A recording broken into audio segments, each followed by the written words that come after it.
Hello guys, welcome back to the channel. This is the story about what if Naruto was a Phenex? Naruto X DxD crossover. Before I start the video, please subscribe the channel for more fanfiction video and please share his video with your friends. This story was written by you.got.real.ugly. With any more interruption, let's start the video. You called for me, Kakashi-sensei, Naruto panted as he entered the Hokage's office. He had just his training for the day, so his jacket was tied around his waist and his black muscle shirt clung to his skin. He was still getting used to his new arm, as earlier this week he had finally started to get feeling back in his fingertips. Yes, this is something I need to discuss with you, and I would rather do it now instead of putting it off. Kakashi had not changed much since the war except for that new eye Naruto gave him. He still had a half mask, silvery spiky hair and his complete look of indifference. That is until he sighed and seemed to gain 10 years to his age. There is no easy way to say that, so I am just going to say it. Naruto, I have discussed it with my advisors and the heads of the clans. While you have done well in your studies, I have decided not to name you as my successor. It took a moment to even register in Naruto's mind. What? It came out of like a gasp. What about my dream? Naruto whispered as his shoulders seemed to sink. What about what Ba-chan promised? This is going to force me to break my Nindo. His voice rang so hollow that Kakashi flinched. It was the same voice he used when the third questioned him about why he was in the hospital when he was younger. It was the sound of being betrayed, weak and broken. Lady Tsunade is no longer Hokage, Naruto. Those of us who were marked to become Hokage start their training for it at a young age. And whose fault is that, sensei? Naruto asked, incensed at the fact that this was somehow being made into his fault. Of course, Ba-chan could not train me, we were at war. I was too busy winning said war to focus on learning to become Hokage. If Kakashi had heard the outburst, it did not show on his face, which only enraged Naruto further. I was marked by your father and started training for the hat at the age of 10. The third had marked and trained your father and Itachi. I cannot in good faith choose you when you have never been trained for it. And let's face it, you are far more valuable out in the field than you are sitting behind this desk. What are you talking about? It's not like you are stepping down tomorrow. I can continue my training and be ready by the time you give up the hat. We are at peace with the other nations. A peace that I fought, bled and lost an arm for. Which is why we need you to stay in the field. You are more valuable as a deterrent. You need to be seen by the other nations. See, this is how it is, Naruto. We're just tools for them to use. I know, Kurama, I still have faith that I can change that. Kakashi, I am the strongest shinobi on the planet. It doesn't matter if I am standing in wave or sitting in that chair. Everyone already knows that. Naruto crossed his arms over his chest, his eyes flickered back and forth from blue to red. Kurama in no doubt agreed with his container. In fact, Naruto would have asked him to stop his roaring if he was not just as pissed off. Kakashi bristled at the thought of Naruto being stronger than him. He was a shinobi, after all, they're competitive by nature. You are forgetting about Sasuke, or did you have to get a new arm for no reason?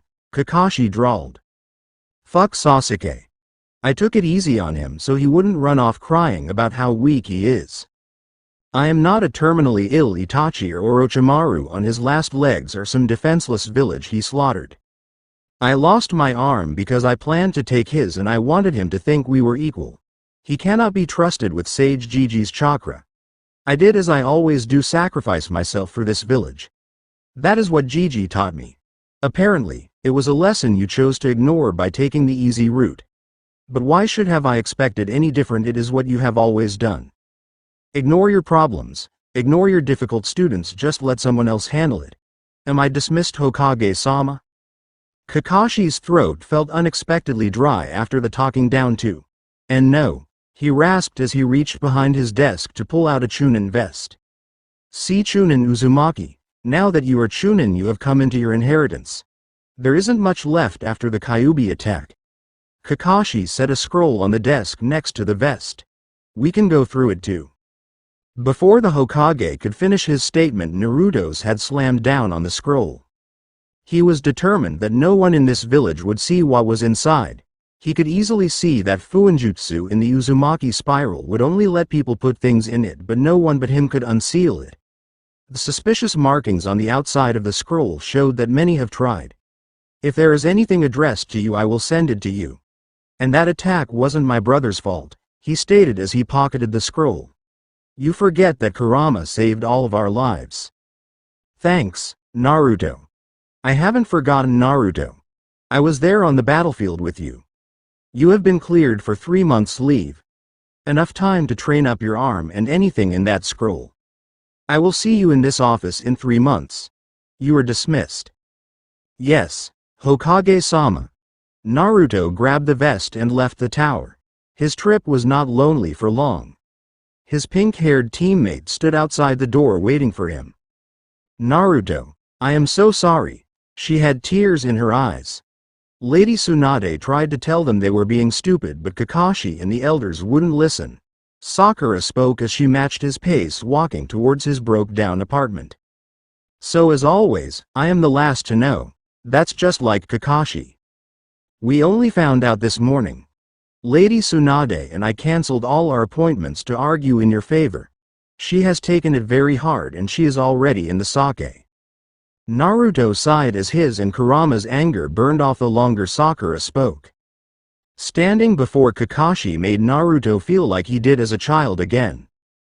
The village was all against him, like he had no friends, no loved ones, that it was just him. In that moment before his anger lit, he felt so alone. That was what got Kurama's hackles up and made him ready to tear apart the village. But of course, it was Sakura to make him realize that he at least had some friends and he wasn't alone. It was not much, but it was enough for now. This was not the first time he noticed the change in her demeanor. Ever since she focused on being a medic, it smoothed her edges. While she was still quick to anger, she was no longer quick to punch. She actually listens when people speak and offers help instead of throwing insults. He guessed that it was just what happens when people grow up. Thanks for speaking up for me, Sakura. Naruto slowed to a stop facing her for the first time. I still have some of Gamabunta's sake. If you want to get Ba-chan, we can go through my parents' things at my place. They have finally made me chunin. You mean they didn't promote you to jonin like they did everyone else during that damn war? Sakura looked near enraged as she spoke. Never mind, I will go get her. We will see you soon. She quickly leapt to the nearest rooftop, growling as she went. Naruto was not in any rush, so it came as no surprise when he saw the two of them waiting for him outside his apartment. Mountain Toad sake is hands down the best sake you can get in the elemental nations. Gaki, what took you so long? I hear you have been holding out on me? Ba-chan, if you knew I had the good stuff you would never leave me alone, Naruto stated as he opened the door to let them in. So I know what the boozehound wants. What would you like, Sakura-chan? Some tea? No, I will have some sake too, please. Naruto only raised his brow in surprise but said nothing. Lady Tsunade, like a boozehound, had already sniffed out a bottle for herself and was making her way to the couch. Naruto gathered a bottle and some sake cups for the people who will actually use them. Well, Gaki, at least with the Uzumaki money you can get out of this dump. Don't get me wrong, you keep it clean, but seriously, this building should have been condemned a long time ago. Tsunade said as Naruto took a seat between Tsunade and her student. Hey, I like practically having the building to myself, and it survived an invasion and a war. Tsunade just raised her bottle to that miracle as he poured Sakura a drink. But what do you mean Uzumaki money? The Uzumaki practically owned half of the Fire Country.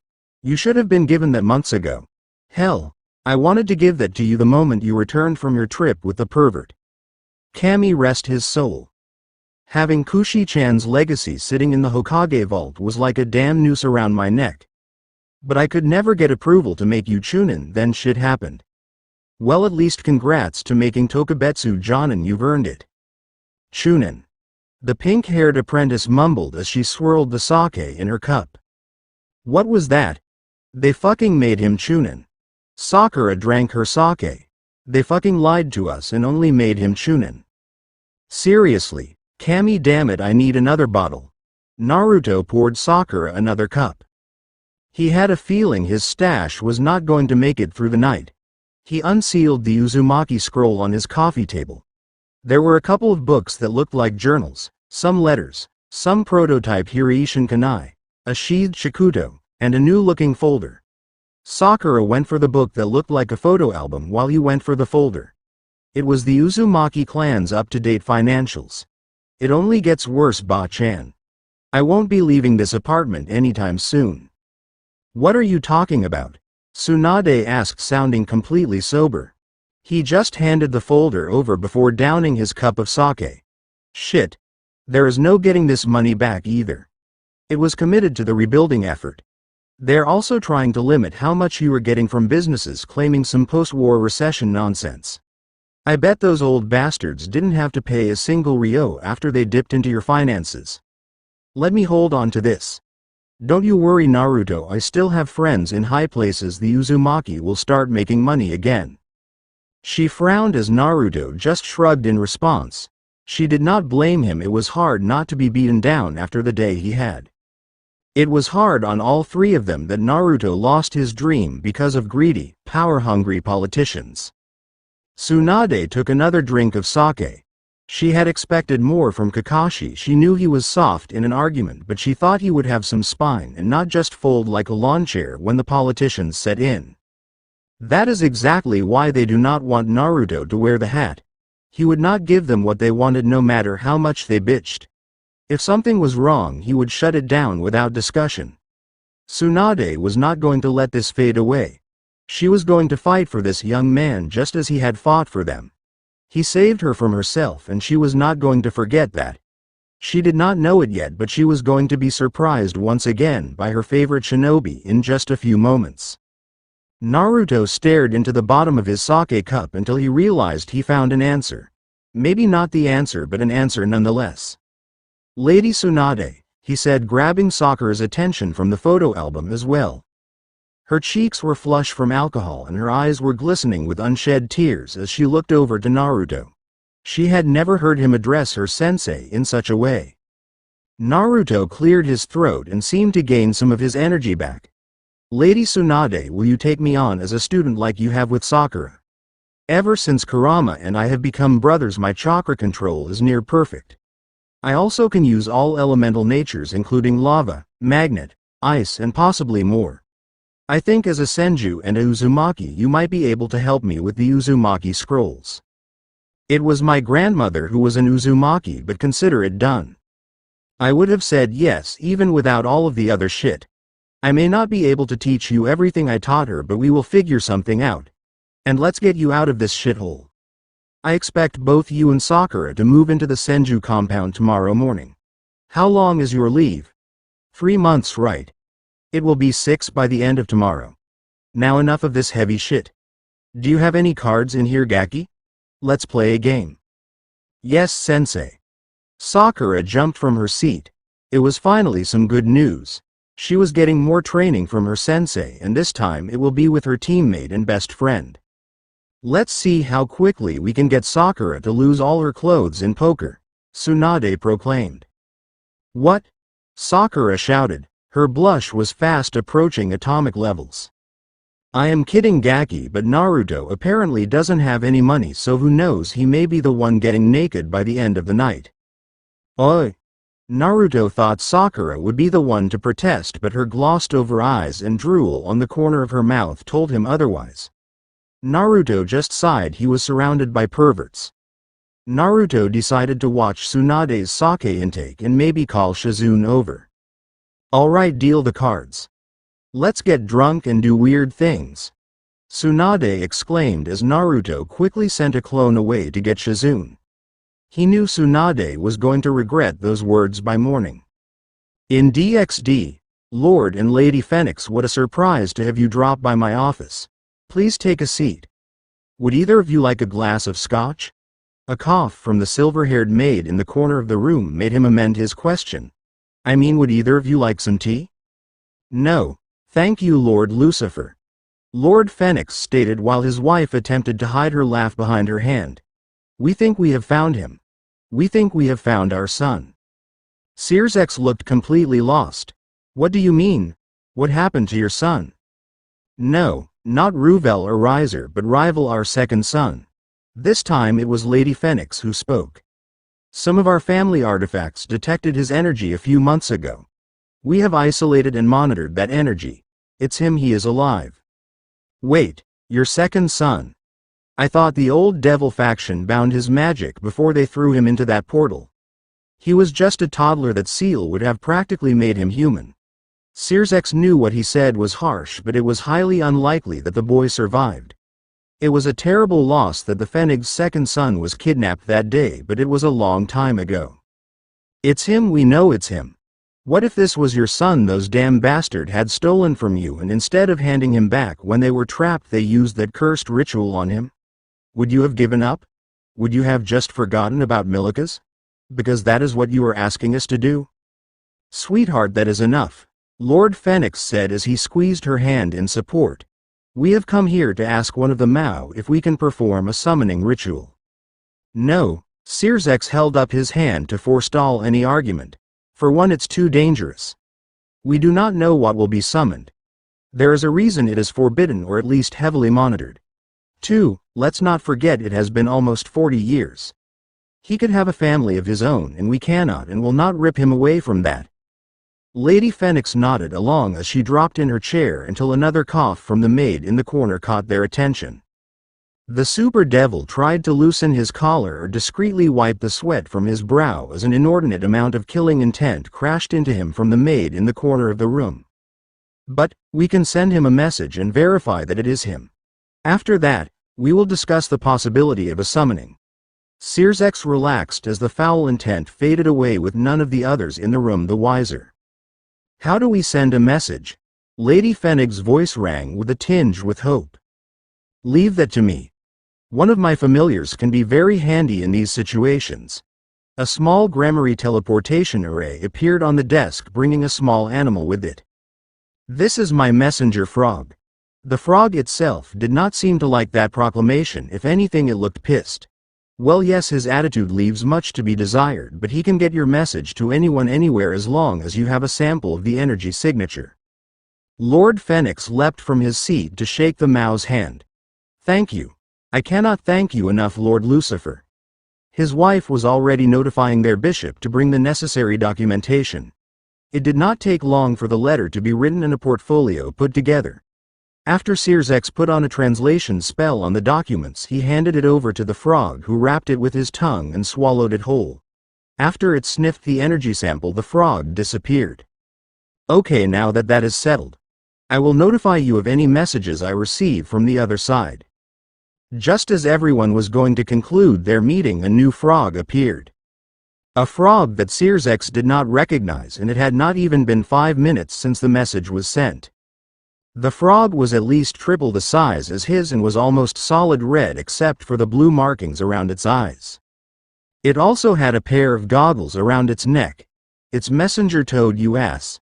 Daisuke said he will stop being your familiar if you call him a frog again. And don't expect him to come around anytime soon. He is under house arrest for running away from home. I will be back around with a scroll for you to sign up to our messaging service, but if you call us frogs one more time, we are done with you. Got it? Sears could only nod in response. The now apparent toad turned around to face Lord and Lady Phenex. The rest of their peerage had shown up with the bishop along with the oldest son. He was the only one of their children who knew of their lost child. I assume you are the senders. My name is Kosuke, Naruto-sama's personal messenger toad. The toad seemed to puff up in pride at the mention of one named Naruto. I would like to inform you that Naruto-sama has received your message and will respond as soon as he can. I know your signatures now and can find you anywhere unless you ward against me. Have a good evening. Then the toad disappeared in a plume of smoke, leaving the entire group of devils speechless. Senju compound. Naruto stood in the private Senju training grounds, pulling the chakra chains into his back and palms. He had finally added the 9th chain to his family jutsu. This month and a half of training has gone extraordinarily well, not only for him but also for Tsunade and Sakura. Through a judicious use of his clones, He went through all the Uzumaki Jutsu scrolls and Fuinjutsu manuals. Do you really think I will be able to make them again? I thought Sage Gigi took it away. Well, you told me Kurama said you just needed access to all the Biju chakra, right? And you still have the Biju chakra? Tsunade asked. Her role as a teacher mainly consisted of her pointing out things for him to try out. She also dragged him to the hospital to force him to train his 6 paths healing abilities. At first, he had to go full 6 paths to heal. Now he can just summon it to his arm. Soon she thinks he will be able to just summon it to his palm. Hopefully one day he will only need a finger. His training was all about getting comfortable and manipulating all his different sources of chakra. All this refinement of his chakra manipulation has even allowed him to stay in his sage mode permanently. Which Sakura described as just stupid broken. The exploration of his chakra has led them to find out that if he shares his chakra while in Nine Tails mode, he can slowly expand people's chakra pools. Tsunade and Sakura have come to extremely enjoy their weekly chakra treatments. It has benefited Sakura the most as her chakra amount has nearly doubled over the month and she is nearing or has already surpassed Kakashi and Sasuke. Naruto stretched releasing Sage Maid since Lady Tsunade still finds the toad eyes disturbing. Sakura also told him that it's a shame he loses his azure eyes when using it. Yeah, I still have access to all the Biju chakra as the bits they left behind have bonded to my chakra network just like Kurama's has. Then you should be able to create those truth-seeking orbs, you just have to figure it out. I don't think the sage took the power away he just made so you couldn't do it naturally. It is like that damn Sharingan when they copy a jutsu they don't know how the jutsu actually works, it just allows them to do it naturally. All you need to do is train with the Biju chakra and I am positive you can figure it out. She is right, Naruto. I have been thinking about that ability. We just need to find the right mixture of chakra. Alright. Kurama, we will train together soon. I am done with the Uzumaki Taijutsu scroll. Do you want to go through it now or should I hand it over to Sakura? There's a lot of strength modifying techniques in it that I think she will enjoy. Yeah, give it to Sakura. I am still going through their Kenjutsu scroll and I am training Kenjutsu with the toads too. Naruto had found he did not mind sharing his scrolls with Sakura or Tsunade. In the time living together, it felt like the closest thing to a family he's ever had. Sakura still went to her parents for dinner a couple times a week, but being genin themselves, they spent much of their time on patrol or at an outpost. They encouraged her to learn as much as she could from the fifth and Naruto. Su-chan, should I go start dinner? Naruto asked as they entered the main Senju house. The new nickname came about on the night of drinking that is not to be spoken about, though it was only used when training was over and when it was only the two of them. Yeah, Sakura's shift should be over any moment now. What are you making? I am thinking something easy like curry. Sounds good. I will start the rice. I'm home. They heard Sakura shout from the front door as she threw her stuff down in a huff. She must have had a rough day at the hospital, stated Naruto as they waited for her in the sitting room. Welcome back, Sakura-chan. Hey Naruto, you think you could help me out with some chakra later? Naruto smiled, but it did not truly reach his eyes. Sure, Sakura, anytime. Actually not tonight, Tsunade replied with a frown. Naruto, can you go start dinner? I want to speak with my apprentice. I will join you in a moment. Oh, and I want it spicy. Can do. Tsunade waited for him to leave before turning to Sakura. So what's wrong? Nothing, Sakura said defensively. Why do you think something's wrong? 'Cause today is the day for Sasuke's monthly report and you are not floating on air. The pink-haired medic's shoulders dropped. I just don't understand. I rushed over to see the report, but there was no mention of me or even Naruto. I thought he would at least ask how we were doing. I had just hoped he would include a letter to me. I just thought we were going to be together after we shared that moment when he was leaving the village. Sakura, he just poked you in the head. That's hardly a proclamation of love. In fact, it was something his brother used to do to him. A brother that he later killed. You shouldn't read too much into it. I know it meant something to him. Even if it does. Is that the kind of relationship you want? One where he only shows he cares when it's convenient and all other times you are just tossed aside? That is not the kind of life I want for you. Sasuke-kun isn't like that, he won't be gone forever. Don't fool yourself. I know his type, he is not going to stick around. Personally, I think the little prick should never be allowed to leave his cell, let alone the village. I read his file, I know what he did in that snake bastard's name. The only atonement he should find is located in a locked 5x7 room. I am tired of watching you pine after him, Sakura. He is a murderous criminal who is now doing Kami knows what out there. And where does Naruto fit into this?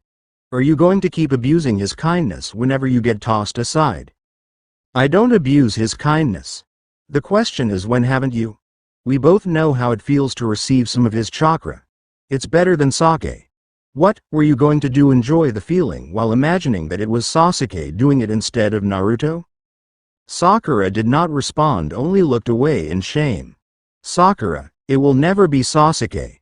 He won't go out his way to help anyone but himself, and his chakra is vile, you don't want that shit touching you. Tsunade really wished she had this conversation with Sakura before it escalated this far, but she just never had the chance. She just did not understand her apprentice. The girl was obviously attracted to Naruto. It was hard to miss when Sakura sprouted a nosebleed when he had to lose his shirt and pants during that card game a month ago. Naruto told me to give you his family's taijutsu scroll. You do know what that means, don't you, Sakura?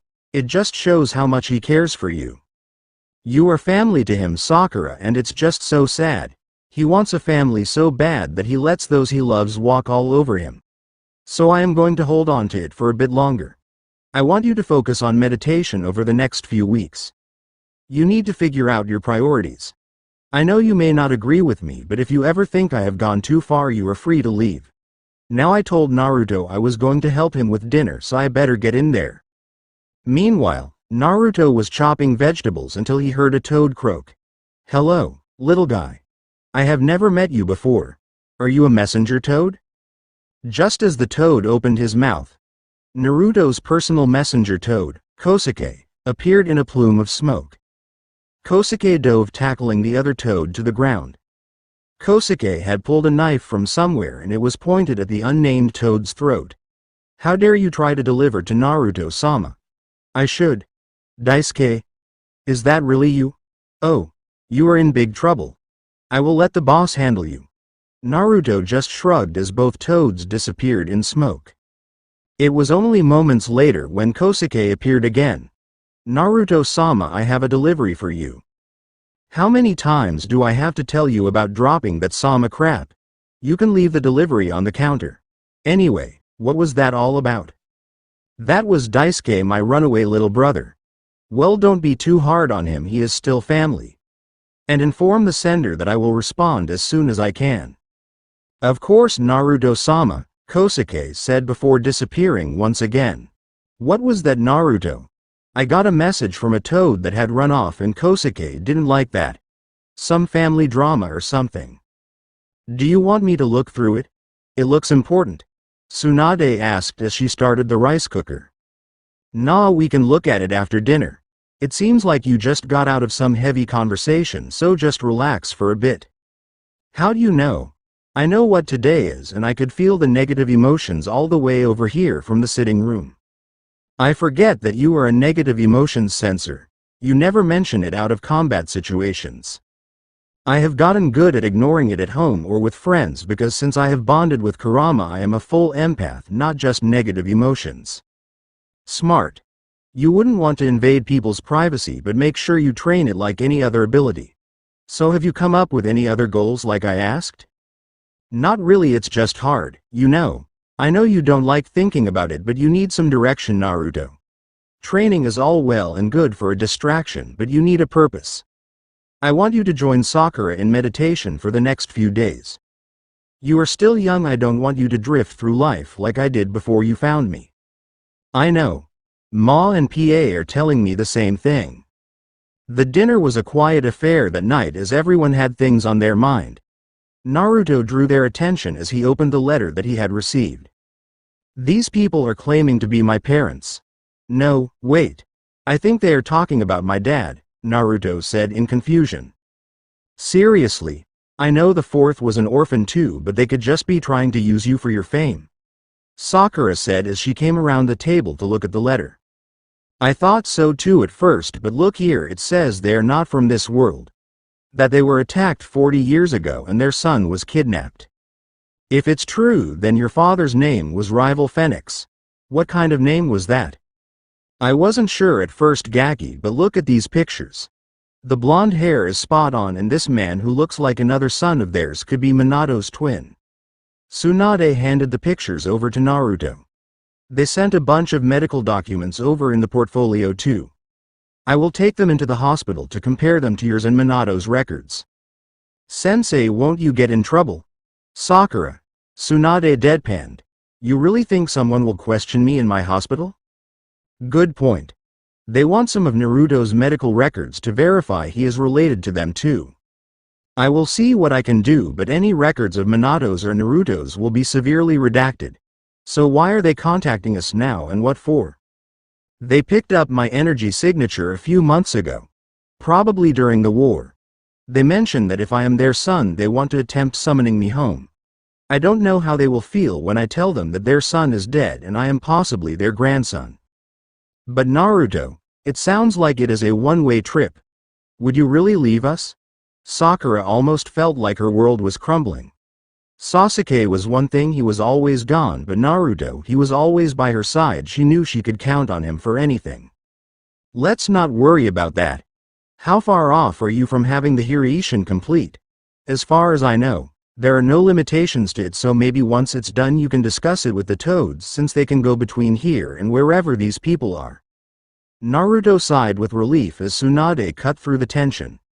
Sakura's negative emotions had slammed into him with the force of a Madara meteor. It shouldn't take much longer. I will put more focus on it instead of my elemental manipulation. Do you want some help? That would be great, Sakura-chan. With your help, we will get it done in no time. And he meant it. Sakura has always been book smart, so it should be as no surprise that she took to Fuinjutsu like noodles to ramen. She may not be an Uzumaki, but the breadth of seals she knew was incredible. That encyclopedic knowledge of seals of hers has already proven useful to Naruto when he created new or improved seals. Also, the blinding smile she gave him did not hurt either. Once we know if you related, you can respond. You and Sakura should use tonight to decide on what you want to say. Underworld Phenex Manor Study Lord and Lady Phenex both opened the letter and portfolio in anticipation. The toad, Kosuke, had appeared with the letter and folder that evening while they were in their study. Luckily for them, Ravel had already gone to bed for the night. They still kept this from their two youngest children. They wanted to be certain it was their son. Lady Phenex was looking through the pictures they had received. He looks just like Ravel, she said with tears in her eyes. And his wife is so beautiful. What lovely red hair. She flipped to the next picture. Sweetie, we have a grandson, she shouted in pure joy. But she quickly reined it in as she saw her husband heavily sit down on his favorite armchair. What's the matter? Cat, he's dead. Rival's dead. He and his wife died 17 years ago. What? She noticed that there were no pictures with her grandson and parents together. Our grandchild is an orphan. Does it say who raised him? No, it sounds like he had always been on his own. Our son and his wife were murdered the day Naruto was born. Is it even worth summoning him? He is half human and his devil blood could be too diluted to even be a Phenex. Don't you dare say that. Lady Phenex grit her teeth as she spoke in a calm and controlled manner. Her appearance was anything but calm and controlled. Fiery wings had emerged from her back and her blonde ringlets were spirals of fire framing her face. Regardless of his human heritage, he is still a Phenex. This attitude is why we fought against those devils that stole our son. If you speak of this again, you will live to regret it. Why, you're right, my dear. I wasn't thinking straight. It's just a shock. I had thought we found him. Katerina Phenex ran her hand through her husband's hair. I know while we have lost a son, we have been given a gift of a grandson. I am sure he will prove just as powerful as anyone in our clan. Just imagine we will have another teenager in the house. Ravel will have another older brother even if she is an auntie. But if we awaken his devil blood, he will be considered the youngest son of the Phenex family. Riser will be far from pleased. You know how he is. We will cross that bridge when we get to it, replied Katerina as she sat in her husband's lap. All this talk of having children in the house has put something else in my mind. She slowly drew him into a kiss. Do you think you could help me? I am sure we can figure something out, my love. Senju Compound Private Training Grounds, you have your kunais, right? Yes, Sakura, I have them right here. Naruto pulled the scroll from inside the sleeve. You and Sakura are 100% sure this will work? Naruto sighed and turned to Tsunade. Yes, we are positive the changes to the formula will allow multi-dimensional travel, and the toads agreed. You would know this if you would go through our notes and set up your own Hiration. That's too much work. I will get around to it eventually. I was never big on Fuinjutsu like you two are. Sakura can do it, so that's good enough for now. Tsunade took a swig of sake. She was not drinking to get drunk. In fact, since she took Naruto as a student, she slowed down significantly. She was drinking to calm her nerves. Despite his reassurances, she was terrified that Hiration would not work. Sakura was in a similar position. The tightness around her eyes and the wringing of her hands told them that. There was also all the small touches on Naruto's arms or shoulders. Hell, Tsunade even saw her brush Naruto's fallen hair behind his ear. It's almost time and I still don't know why I have to wear this. Naruto messed with his green formal kimono. Tsunade had said it was his father's and would best to present himself in his nicest clothing. Because you look very handsome in it. Don't forget your lessons and make sure you suppress your chakra completely. We don't want them to feel threatened. You just don't want them to know how dangerous I am. He dropped a tri-pronged kunai in the middle of the Senju training ground. Guilty as charged, Tsunade said as she pulled him into a hug. After all, we are ninja. Sakura pulled him into a hug next. The village will know something is up if you are gone longer than 2 days. So make sure you come back to me before that. It was a slip of the tongue, but Sakura was beyond caring as she kissed his cheek. Sakura took a step back just in time for the ground lit up red with the symbol of the Phenex clan. She had wanted to follow him with her own Hiration, but Lord and Lady Phenex had only requested Naruto. But if he was not back in 2 days, she was going to him and there would be hell to pay. Naruto felt the pull of the summoning but was suddenly drawn into his mind. His mindscape was no longer a sewer, but it was still as dark and dreary since Kurama preferred a cave to sleep in. I cannot let you go, Naruto. Sage Gigi? Naruto could not move, he had been completely immobilized. The sage stood before him in his mindscape as he had during the war, same horns, goatee and all. Father, what are you doing? Naruto has finally found some of his family. Why would you deny him this? Kurama questioned as he moved to stand behind Naruto. He cannot go, he is too important to this planet, it won't survive without his presence. Make that damn Uchiha do it. You insisted on giving that shitty bastard power. You were there with me when the prophecy was declared. It called for a child of prophecy, not children. These are duties that solely fall to Naruto. It's the child of prophecy when it is convenient to you. Need I remind you that you are the one that split the power because you were afraid of your sons becoming too powerful? If Naruto had access to all the power he was born with, things might have been easier. Be that as it may, I am not going to ever unseal that power. I will not allow you to leave, Naruto. Hagoromo extended his staff to touch Naruto's forehead, but before it could, a black metal plate blocked the Shikuho. How? You should not have the truth-seeking orbs any longer. We figured it out, said Kurama, sounding like his old smug self. Calm down, Sage Gigi. We learned how to make them on our own. And don't get so worried, it's not like I will be gone forever. I have a way to travel back. Explain. Hagoromo spoke sharply as his eyes narrowed. Naruto shaped the truth-seeking orb into a tri-pronged kunai. I have recreated the Hiration. The toads said it will work to move between worlds. The Sage of Six Paths hummed for a moment, then good luck my young ancestor. After the old man faded away Naruto spoke, that was interesting. Yes, in more ways than one. What do you mean Kurama? Well, it seems the prophecy is not done with you in this world. Also, he said he would not unseal whatever power he is keeping from you. Not that he had removed it. I had thought there is something else sealed inside you, but now I have proof. That just means we need to train more if something else is coming. Yes, when we return we will speak with our siblings. But it looks like the summoning is almost complete. Let's meet your other family. Naruto opened his eyes. The room was obscured in smoke from the summoning. He could feel two really strong presences and two really strong presences in front of him. The room itself had stone floors and walls. There was no furniture, only the torches that lined the walls. It reminded him of the basement of the T&I department. The place where they do the delousing for the shinobi or kunoichi who committed certain acts with their clients when they were supposed to keep it in their pants. After the delousing, they were sent to the hospital for some very invasive procedures. So while acting that way with clients is not forbidden, it is heavily frowned upon. But Naruto was getting sidetracked in memories of spraying the perverts down, so he focused on the here and now.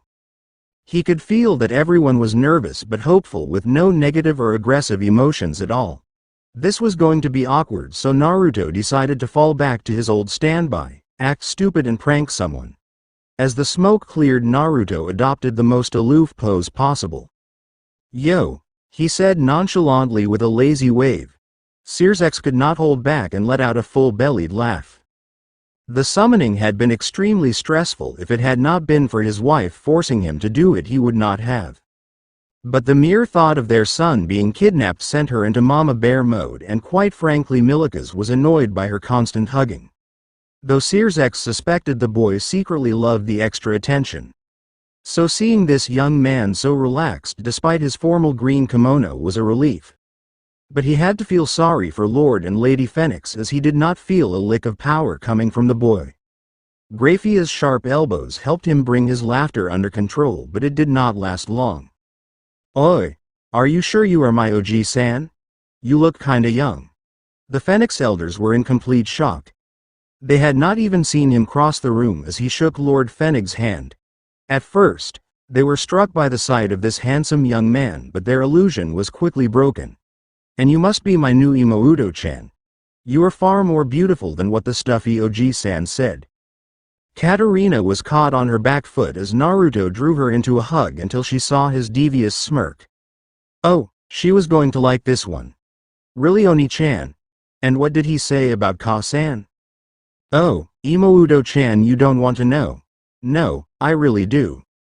He said it was time to trade her in for a new foreign model. That's why he summoned me. He wants a... What did he call it? I got it. He wants a hookup with a foreign beauty." "No way. Is that true?" "Honest Imouto, those were his words, not mine. But if she is half as beautiful as you Imouto-chan, then there is no replacement in existence." "Hey, get your hands off my wife, and I never said any of those things," Lord Phenex shouted as he pointed at Naruto. He was also trying to ignore Sirzex laughing, and he even spotted the strongest queen hiding her giggles behind her hand. "Wife? No way, she is way too young to be with such an old man." Naruto gently pushed Lady Phenex behind him as if to protect her. "He didn't offer you candy, did he?"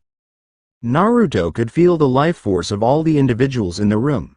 They were all far older than they appeared. Probably older than anyone he met outside of the Biju. "All right, grandson, I think we had our fun, and Amadeus, no need to be such a bore. We have 3 uptight children already, let me have this one," she said as she looped her arm through Naruto's. "Grandson, I am Katarina Phenex. The old man over there is Amadeus Phenex." Naruto scratched the back of his head. "Nice to meet you. I am Uzumaki Naruto, or rather it seems to be Naruto Uzumaki here." Sirzex finally got his laughter under control. "I am Sirzex Lucifer, and this is my wife and headmaid Graphia Lucifuge." Naruto cast a confused look at the two. "A maid? Perverts are everywhere." Naruto, you said your family name is Uzumaki. I thought our son took the name of Minato Namikaze? Amadeus asked as he had recovered from his pouting. Well, it was believed that my dad was a clanless orphan, so I was given my mother's family name since it is a very famous clan. Before we get into it, because I am sure everyone has questions, let's retreat to somewhere more comfortable. Lady Phenex cut off the questioning and pulled Naruto up the stairs. I got only one question really. Do you guys have ramen here? The room they ended up in had a lush red carpet and the walls were covered in rich tapestry. The only place that could compare in Naruto's memory was Koyuki's palace. So let me get this straight, you people are devils and we are in a place called hell. And devils live tens of thousands of years and I am half devil. Exactly, but we are the Phenex clan gifted with immortality by the bird itself. So we live longer than that and your blood is sealed like you father's was. Okay, Naruto said as he sunk deeper into his chair. It was seriously the softest chair he has ever sat in. You are taking this awfully easy, said Sirzek. He liked the boy as he was just so easy to get along with. It reminded him of himself. I have been through some crazy stuff, this ain't so bad. Well, tell us more about yourself. Katarina was eager to learn more about her grandson. He was already shaping up to be her favorite. What do you want to know?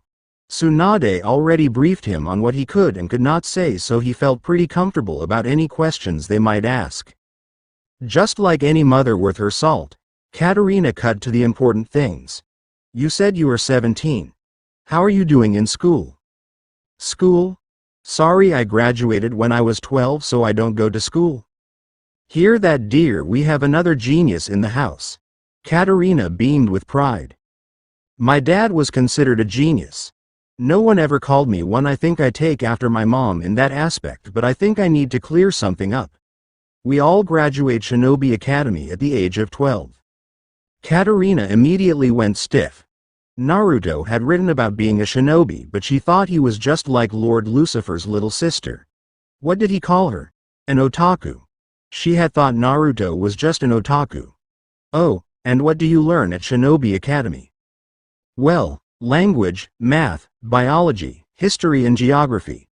The devils in the room relaxed a bit at the answer. But that's just the first half of the day. The rest is physical education like sparring, taijutsu, knife work, and knife throwing. You know the basics. Naruto was trying to maintain a calm facade despite the chaos of emotions he just caused. Sirzek cleared his throat. That is an interesting workload. What do you do after you graduate? If you pass the exam and secondary secret exam, you are assigned to a team of 3 with an experienced shinobi as the leader of the squad. Then you are given missions to complete for the village. And what kind of? Sirzek was cut off before he could finish. That is enough, Katarina said sharply. What are your favorite subjects? Well, being an Uzumaki, I am exceptionally good at Fuinjutsu, which requires me to be good at math, sciences like physics and oddly enough poetry. Even after we graduate from school, we are expected to continue our education on our own. Naruto hoped that would quell the angst that was spread across the room, but he decided not to say that physical training also qualified as continued education. Fuinjutsu, that translates to sealing techniques, right? That's right, Oji-san. That reminds me. Naruto slid his hand up his sleeve, which immediately put Sirzek and his wife on edge. It did not help that the object Naruto pulled out was a strange knife. After I leave, this will be a way to summon me back. It has Fuinjutsu written onto the handle that will allow me to travel back to this world. You just have to throw it into the ground to call me. It is actually my dad's technique, I just had to modify it to allow me to travel between dimensions. Katarina took the kunai reverently and hid it somewhere in her dress that Naruto could not fathom. I think that is enough for one night. Let me show you to your room. It felt like they had crossed the entirety of Konoha just to reach his room. But in the end, he decided it was worth it as he settled into the most comfortable bed he had ever been in his entire life.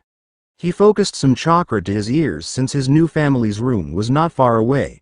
He wanted to see how they felt about meeting him. Did you hear him? Naruto heard Katarina scream.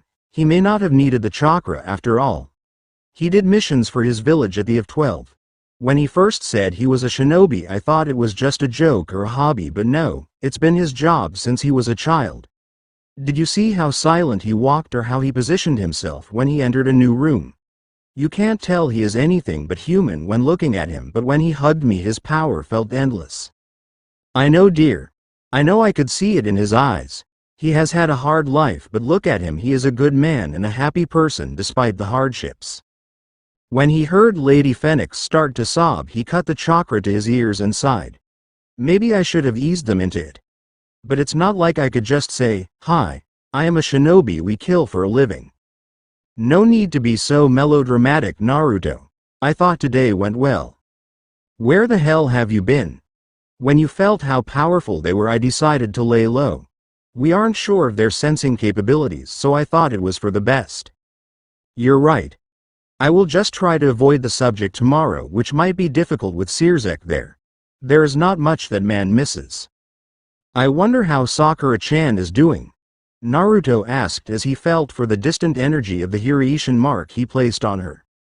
Konoha Hospital cafeteria. Hey forehead, that is like the 10th sigh I have heard from you in the last 5 minutes.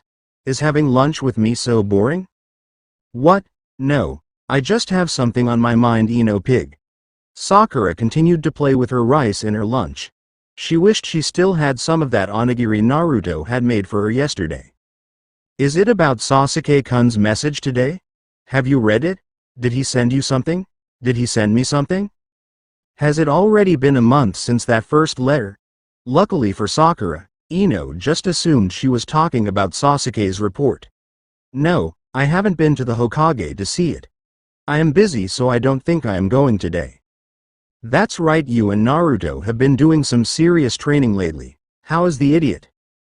Don't call him that, said Sakura a little too harshly. He is doing fine. He is currently training with the toads. Ino wrinkled her nose at the thought of the slimy amphibians. Hey, about that, is what I heard about Naruto true? What did you hear? Ino for once clammed up. The Hokage and his advisors are keeping what they did to Naruto a secret. She was not going to be the one caught spreading the rumors. Nothing. I am just glad you were keeping his mind off of it. We were all rooting for him, so it must have been devastating.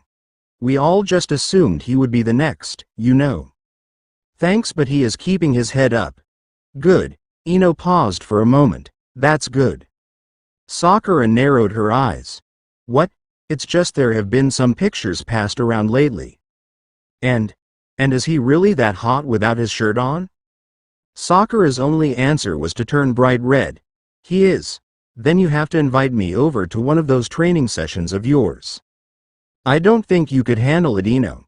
Not that you're not strong enough. Sakura backpedaled. It's just that Naruto has stamina for days. Does he now? And you know about his stamina from personal experience, huh? Should Sasuke-kun be worried? I didn't mean it like that, you perverted pig. I have to get back to work. Ino watched her flustered best friend stomp out of the cafeteria. Ino knew she was on to something juicy. After all, Sakura never said Sasuke-kun should not be worried. Sakura pushed Ino's incessant gossiping aside and focused on the distant energy she knew was Naruto. It was a relief to her and Lady Tsunade that the Hireishin marker she placed on Naruto continued to work even after the summons. It not like she needed him or anything, but it was incredibly hard not to just flash to his side. And with Naruto not around, Lady Tsunade would no doubt use this opportunity to head out to the bars. Just the thought of going home to an empty house made her itch.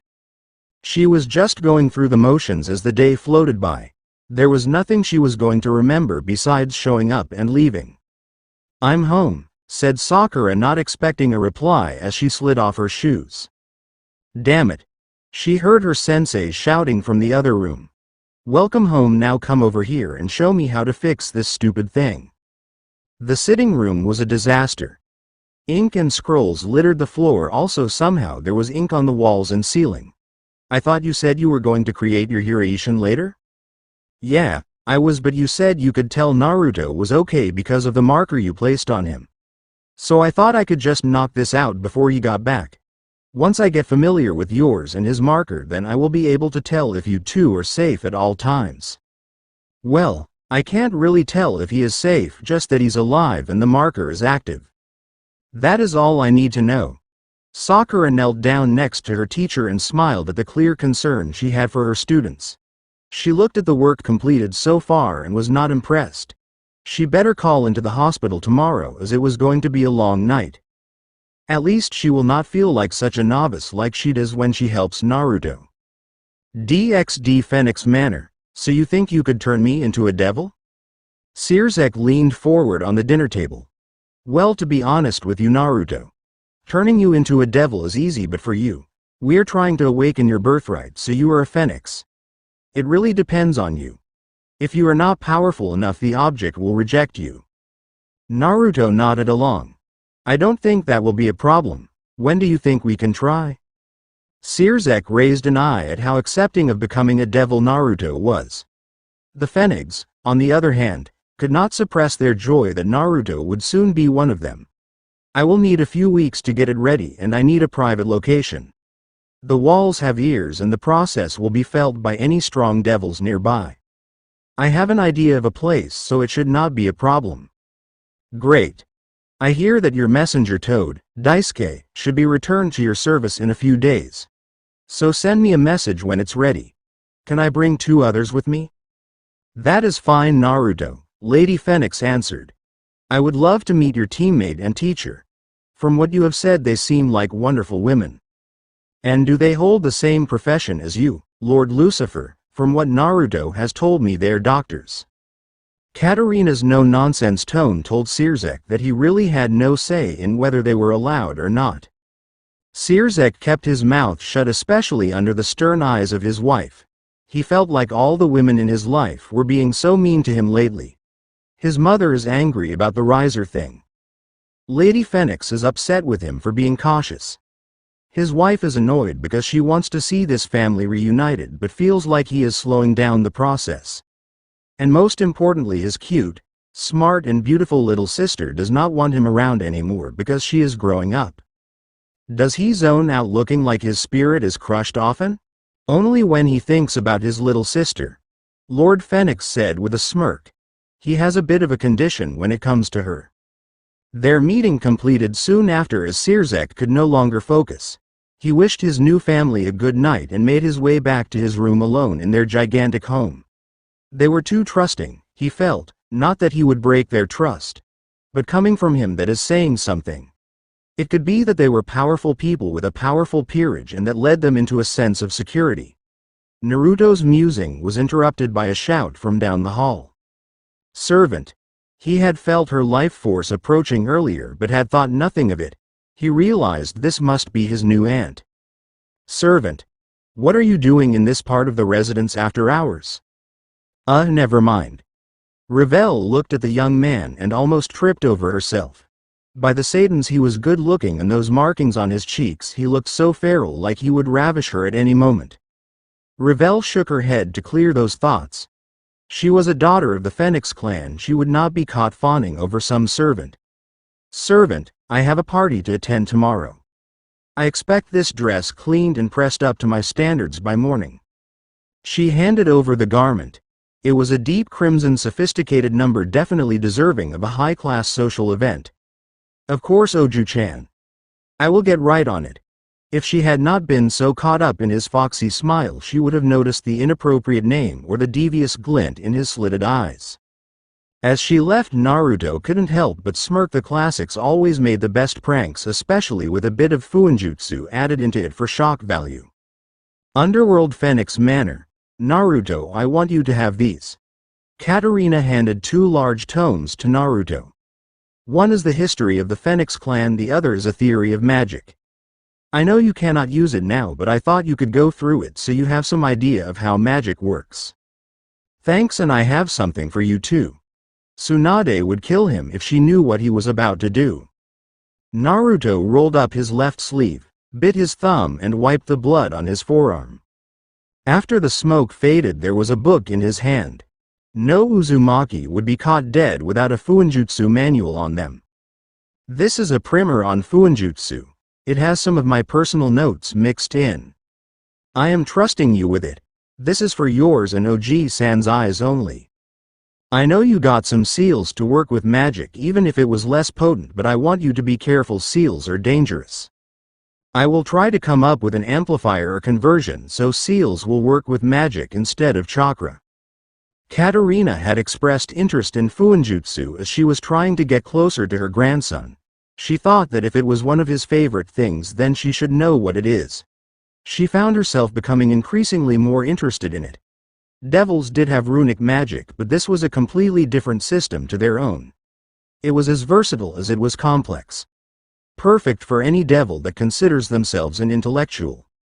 At the word chakra, Searzek's eyes had gone wide.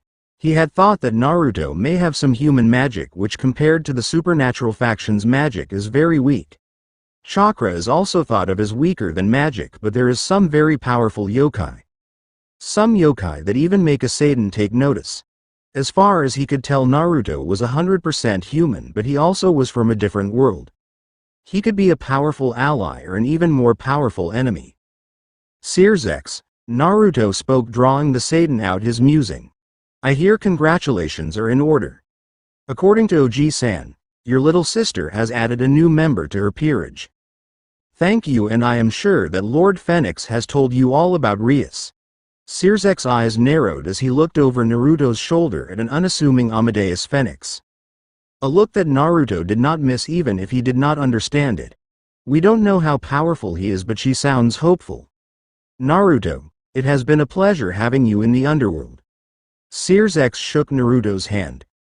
I will contact you soon with details and we will get you turned into a devil.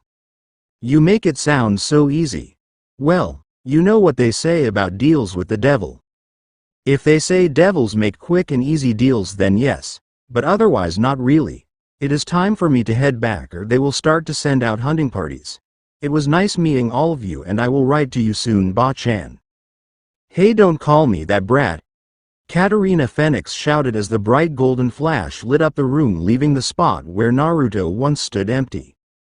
Searzek stared at the now empty side of the room.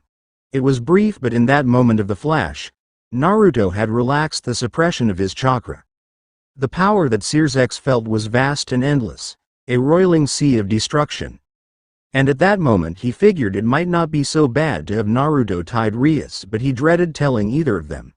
As the dejectedness settled over him, he had a thought of brilliance.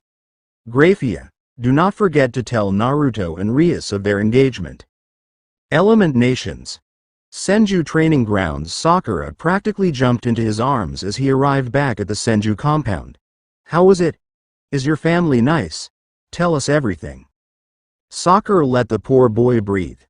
Welcome home, Naruto. Dinner is ready, how about we talk inside? As they sat down, he noticed that tonight for dinner was Tsunade's favorite yakisoba and the only thing she really knew how to cook. Well, first off, they are not human but a race called devils. My father was a pure-blooded devil, but his bloodline was sealed by a ritual before he was sent here. That makes some sense, Tsunade said as she poured herself some sake. Sensei, what do you mean? How does it make sense? Minato's baby records are strange, so I chalked it up to error because the issues seemed to go away after a few checkups. It must have been his body adapting to a new environment. What else did you find out? They want to awaken my heritage and turn me into a devil. I have agreed. They should have the process set up in a few weeks. Tsunade pushed her yakisoba to the side and brought her hands in front of her face, reminding the other two in the room that she was the fifth Hokage. Naruto, tell me everything. And so he did. He explained Devil Society, the ranking distinction like low, middle, high and ultimate class devils. He explained their dark history, the civil war, the continued civil unrest by the old devils and the separation from the human world.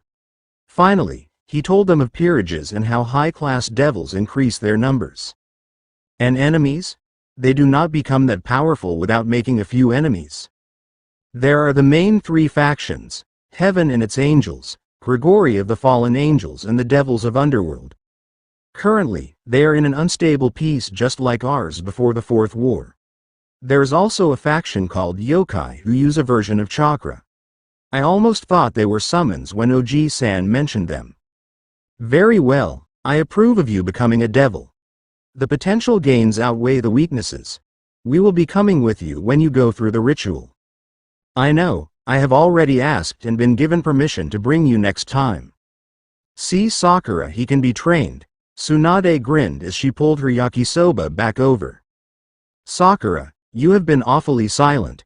What do you think of all this? The pink-haired medic stirred from her deep thoughts. If you are sure about it, then I am with you all the way. Do you think you will get your own peerage set? If I have enough power to be considered a high-class devil, then yeah, I will get a peerage set that will allow me to turn people into devils. She snorted before she spoke. You not powerful enough? Yeah, right, of course, you will get your own set. Sakura paused and took a breath to gain some confidence. Do you think I can join you? The smile Naruto gave her in return did funny things to her stomach. Of course, Sakura. I was going to ask you, but you beat me to it. You have 2 weeks or so to think about it, and it is fine if you change your mind. Sakura just nodded with a light blush adorning her cheeks. Su-chan, would you like to join us? Tsunade ignored Sakura's gasp at the nickname. In any other situation, she would have smacked Naruto in the head with her shoe. I would like that. I do have to keep a watch on my 2 students. You two tend to get into trouble without me. So what did you do without me around? That's right, Sensei has a surprise for you. Really? Naruto moved his head just in time to dodge a knife flying by, but it was followed by a bright blue flash. A hand pulled Naruto up and spun him around into a hug. We're glad you are back, Gaki. You learned Hireishin while I was gone. That's amazing. Now, we can work on teamwork exercises using them. Tsunade snorted. All you think about is training. It's too bad all my markers are on sake bottles. Don't let her fool you, Naruto. She wanted to be able to sense your marker at all times. Sakura's grin showed them that she could not wait to tell Naruto about Tsunade's worrying. She opened her mouth to do just that when Tsunade cut her off. Sakura, said Tsunade in a tone that made the girl shiver. You and I will be doing some one-on-one sparring now that dinner is finished. Sensei, be reasonable, Naruto just got back. Sakura grabbed Naruto and pulled her newly acquired human shield back to cover her. I am sure you won't mind, replied their sensei as she pushed Naruto out of the way. Which he was more than happy to do since Tsunade's smile promised pain. Naruto snuck out room, attempting to ignore the fighting and the scream as Tsunade's punch literally launched Sakura out of the house towards the Senju training field. Once in his own room, he was pulled into his mindscape. Instead of the cave this time, it was a temple and he was surrounded by the Biju. So I guess our older brother has informed of what happened with Sage Gigi. That, and he told us about your new family. You're not going to forget us, are you, Naruto? No way, Matabi, you will always be my sister. If I become a devil, I can always be with you guys. Good answer, Naruto. This time it's Son Goku. We have all decided to come with you. To see a new world would be very exciting. Maybe we will find some strong enemies to face while we train for whatever father is expecting to come. Yes. I want a good fight. Sleeping all the time is boring. Shukaku, calm down, you don't need to be jumping everywhere. As for me, I would like to meet these yokai. Their species seems so interesting, I wonder what we could learn from them. I will see what I can do, Kakuo. I want to meet them as well. Naruto turned to Chome to ask her opinion, only to see her laughing and wrestling with Shukaku on the ground while Saiken was poking them both with a stick. She is just too easygoing sometimes. What about you, Octopops? I am staying here with B, but you still have some of my chakra. I am wondering if I give you some more, will it have its own personality like when Kurama did when he was split up? It sounds like an interesting experiment. Yuki raised his fist towards Naruto. B approves of this, but I cannot give you half, but maybe a quarter will suffice. Naruto touched fists, accepting the gift. You have done amazing things with our chakra without our guidance, but now imagine what you can do with this along for the ride. I can't wait, Octopops. Thank you guys. I will do my best to honor all of you. Kuo Japan. Occult Research Club room. Rias looked away from Graphia and kicked her coffee table in frustration. Her annoying brother was up to something. First, Graphia informs her that Bastard Razor wants to see her, and now her brother is asking her if he can use her clubhouse for a meeting at the same time. If only she had some time, she would take a shower. That always relaxes her. Instead, now the thought of not having one is just adding to her frustration. What is that idiot up to? Bucko, did that table do something to you? The glare Ichiei received made him take a step back. Era Bucko, I think you should just explain what is happening instead of lashing out, since the lashing has always been my job. Akano handed her best friend a cup of tea to calm her nerves. Rias sighed. You're right. Sorry for taking it out on you, Ichiei. The truth is. But as Rias was about to explain, she was interrupted by flames rising up from the ground and a person emerging from them. I haven't been to the human realm in a while, the blonde man spoke while turning to look at Rias. I have come for you, Rias, my love. Ichiei closed his fist. Who's this guy? The maid in the corner stepped forward for the first time. This is Razor Phenex-sama. A pure-blooded, high-class devil and third son of the Phenex family. Phenex family? Graphia held in a sigh at the boy's ignorance. He was the fiancé of the Gremory family heiress apparent. Was? Rias and Razor shouted at the same time. What is Mayoni-sama up to? Another teleportation circle appeared in the club room to bring 3 devils with it. Mother, father, what are you doing here? Lord Lucifer, why is our third son here? And Rias and her peerage. Lady Phenex glared at the Satan, who was attempting to look away. You may have set this up, but I have a feeling it will not work out in your favor. Father, what did she mean when she said I am not engaged to Rias? Katerina Phenex rested her hand on her husband's shoulder. He knew better than to speak right then. Razor, we had wanted to tell you this in private. She renewed her glare at Circex. But we better include Revel in this, she said as she snapped her fingers. Another teleportation circle appeared, this time bringing Razor's peerage. Seriously, son, you had your whole peerage waiting on the teleportation. They're your peerage, not dogs to follow your beck and call. She rubbed the bridge of her nose in frustration. We are not getting into this right now. Razor, you in a few moments will not be the youngest son of the Phenex family. We have discussed this with the Gremorys. You are no longer engaged to Rias. There was a celebratory, yes, shouted, but they could not identify who. Razor no longer had a smug look on his face. It had been replaced with an embarrassing look of someone about to throw a fit. What do you mean we are no longer engaged? If not me, then who? And there it was. Razor was red with anger and a vein throbbed in his forehead. It looked like his favorite toy was just taken away from him. Our grandson. Lady Phenex threw the kunai into the floor. She wanted her favorite to make an entrance. After a bright golden flash, 3 more people entered the already crowded clubhouse. Luckily, the room was much larger than was really needed. Naruto was in an orange and black kimono, but it was not as upscale as the one he wore to their first meeting. Next to him were 2 women, one with long blonde hair wearing a green hakama and blue pants. The other was a rather slender girl with short-cut pink hair and bright green eyes wearing a red kippah. Ba-chan. Naruto swept Lady Phenex into a hug. Idiot, I told you not to call me that. Katerina Phenex may have said that, but the smile on her face showed that her heart wasn't really into it. You. Revel Phenex called out. What did you do to my dress? Auntie. Did you like it?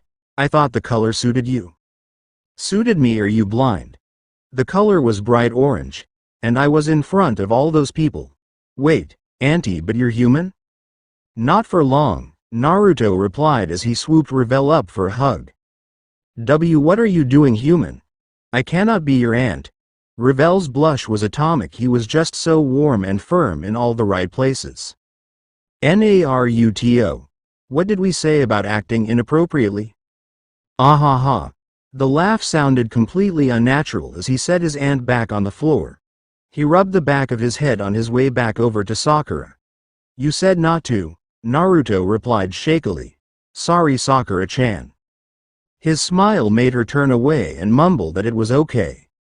Naruto, why don't you introduce me to these lovely ladies? Katarina stepped towards her grandson's two companions, dragging her husband with her. Ladies? Razor laughed in derision. Mother, the pink one is obviously a boy. There is nothing on her that makes her womanly at all. What did you say? It came out of Sakura quietly, but it screamed pain and suffering. The power coming off her made the hair stand on the back of the devil's neck. Rias's peerage could barely stand and not black out. Naruto held her back by the shoulders. Sakura-chan, you need to calm down. You can't go around killing my new family members because they're jerks. I am calm, Naruto, just let me give him a little punch. No, your little punch will kill him. Come on, just 4 or 5 punches. That's even worse. You will kill him 4 or 5 times. Mega Opai. The sudden shout dragged Sakura out of her tunnel vision. Ichiei had leapt across the room, his hands in front of him, his eyes locked on the 5th Hokage's chest. The train wreck that was happening was almost moving in slow motion for everyone that was watching. The bottom of Tsunade's fist slammed down on the top of Issei's head, causing him to face plant into the clubroom's marble floor. The light spider webbing of cracks in the floor showed that she at least held back a majority of her strength. You're 1,000 years too early to even think you could sneak up on me, Gaki. The devils finally really noticed Tsunade. The women of the group narrowed their eyes as they saw her chest. It was large enough to even make Rias and Akeno self-conscious. Rias and her peerage could now understand why Ichiei went ultra-pervert mode. Sensei, you really did put a seal on your sake bottles. Tsunade just ignored her pink-haired student to take another drink from the sake bottle that was not in her hand when they first teleported. Is he going to be alright? Mega Opai, Ichiei said in a sort of death rattle. The stupid smile and drool on his face told Naruto that the boy was going to live. Perverts are resilient, answered the young white-haired girl from the couch as she enjoyed some mochi. That's the truth, Kitty-chan. They always seem to get back up. Naruto nodded at his fellow pervert hater, causing her to have a tiny smile. Enough. Why is this human engaged to my Rias? Wait, hold on now. Engaged? Naruto's voice squeaked out. I think someone forgot to tell me something. Graphia stepped forward once more. Yes, Naruto-sama, once you become a devil you will be entered in a marriage contract with Rias Gremory. That settles it then, Naruto said as he stepped back to put his hands on Tsunade and Sakura's shoulders. We're leaving. I am sorry for the inconvenience. Naruto, you have finally found your family, we can't just leave. But Sakura, Naruto said as they turned to face one another. No, Naruto, it will be okay. I will be okay. Everything will work out. Are you sure? I have to be. She's right, Naruto, you should go through with this. Okay.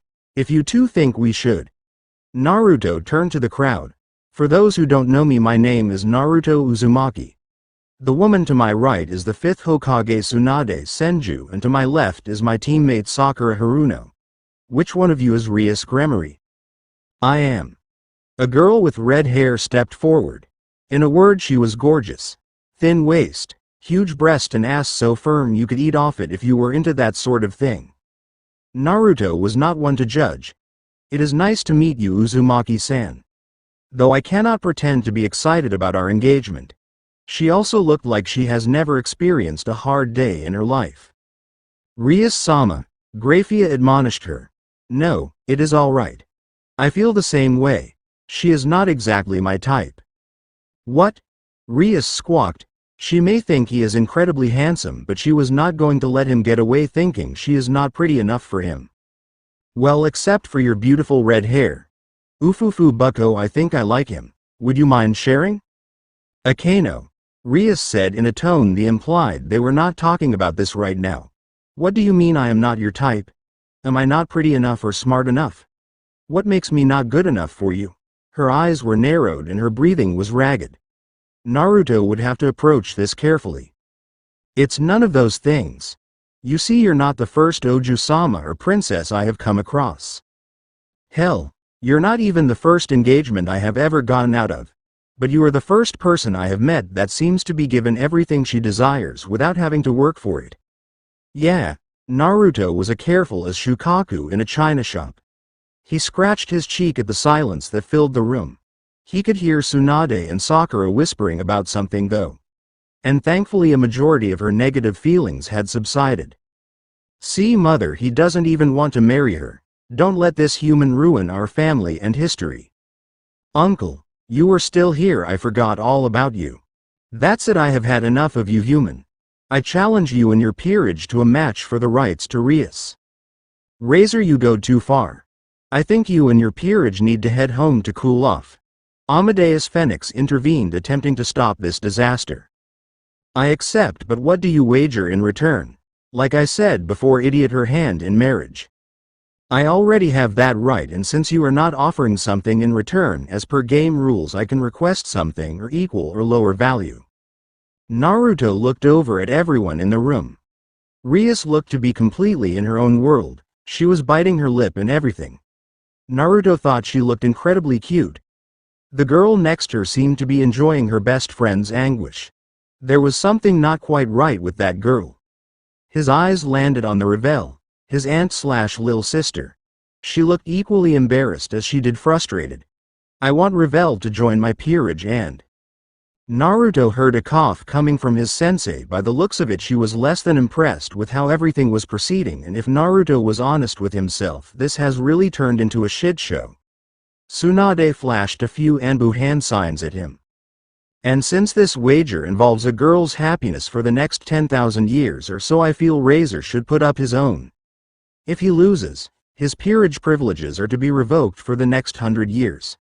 His peerage is to be disbanded. All his members are to be trained up to high-class devils at his cost, or they have the option to leave his service completely. You can't do that. Razor had gone pale. Sirzex, since you're the shady bastard who set us all up, I assume you are the game master. Is wager fair and agreeable? We do not have a way to remove somewhere from a peerage without a trading piece. Sirzex looked like he had eaten something sour. Naruto was not as naive and easygoing as he had thought. Naruto's grin widened as his eyes almost closed. You have a century, I am sure you will figure something out. Fox, Kaneko said in the background, eating popcorn as she watched Naruto. Yes, the wager is agreeable. The game will be held in 10 days. Now wait a minute, it is certainly not agreeable. I did not agree to anything. Razor's whine was music to Ria's ears. She had been tortured with this marriage hanging over her head for years, and now he was going to get what he had coming. She would kiss Naruto right now if they weren't in a room full of other people. It was Revel who responded to Razor's complaining. You idiot, it doesn't matter if you find it agreeable or not, you instigated the challenge without offering something up. That leaves it up for your opponent to decide what they want. Your sister is right, and now it is time for you all to leave. You shouldn't have been here in the first place. Katarina Phenex forcefully teleported Razor and his peerage from the clubroom. Naruto, I cannot say that I don't agree with what you are doing, but please do not hurt him too badly. I don't want to fight family either, so I promise not to lay a finger on him. Lady Phenex glanced over to the lithe pink-haired girl named Sakura who was popping her knuckles. Yeah, that's what I was afraid of. And Sirzex, Naruto called out to the devil who was trying to hide in the background. Since this is all your fault, I am expecting a favor. I can call in at a later time. Fine, Sirzex huffed. Let's get this show on the road before my day gets any worse. Can somebody explain to us what is going on? Oh sorry, where are my manners? My name is Kiba Yuto. I am Buckhouse Knight. Kaneko, Rook. Next to speak was the petite blonde. I am Asia Argento. I am Rias Sama's bishop. Era, I am Akano Hamejima, and I am Rias queen. The girl bowed. It is my pleasure to meet you, Uzumaki-sama. Please, it's just Naruto. Can we finally get down to what we are all here for? Tsunade's impatience was leaking into her voice. And what are you doing all in my clubroom? Rias asked imperiously as she crossed her arms under her bust. The act did not go unnoticed by Sakura, who growled in response. Sears X drew everyone's attention as he opened a wooden box that he pulled from the interior of his coat. This is why we are here. Inside the box lasts a white chess piece. Naruto, this king piece will awake your devil bloodline. If you are powerful enough, you will become a phoenix and all that it entails. Come over here and take it from me. You are the only one who can touch it, otherwise it will become corrupted. I cannot even move too much with it. But Oni-sama, I thought those pieces were banned. That is what we tell the public. The truth, there is only a few of them that were made and they are powerful. They can only be used in special circumstances. In the moments it took for Naruto to reach out, the king piece shifted from white to a deep crimson. The king shook and vibrated as cracks formed along its exterior. Hurry, take it, you're too powerful. If it breaks, it's useless. Naruto grabbed the king and slammed it to his chest, where it melted into his body. The changes came slowly as the piece analyzed his body. Then the thrum of magical energy filled his body, changing him, making him more than just human. In fact, he could feel his mortal humanity fade as the changes grew. If he had not been a sage so connected to his body, he would not have noticed it at all. But it seemed he was too powerful for the king piece. It was going to fail. It would either kill him by poisoning his partially changed body, or he would be just a regular devil, still powerful but not a phoenix. Naruto closed his eyes as he let his instincts take over. They told him to embrace this world's natural energy. Falling into sage mode, he could feel this world's vile hatred, but it was far less than that of the elemental nations before the Fourth Shinobi War. As he purified the natural energy, he fed it into the king piece, fueling it to complete the ritual. In sage mode, his senses practically covered the world, and several beings that he definitely did not want to take notice of him took notice. The energy of the king died down, completing the ritual, and the piece absorbed fully into him. Naruto opened his eyes, took a breath, and released all the purified natural energy he had stored. All of Ria's peerage had blacked out. Rias herself was on her knees and struggling to stay there. Sakura was doing better than her new rival, but she was still on a knee. Lady Phenex was breathing heavily and her curls were plastered to the sides of her face with sweat. Her husband was in a similar state. Graphia, Sears X, and Tsunade looked unperturbed with only a light sweat on their foreheads. Sears X cleared his dry throat. That was interesting. So senjutsu, huh? Yes, I am the sage of Mount Myoboku. Is that a problem? It could be. It is assumed that using senjutsu will drive you insane. Then they were not taught how to use it correctly. Naruto, Tsunade cut through the questions and got back to the reason they were all here. How are you feeling? Any adverse effects?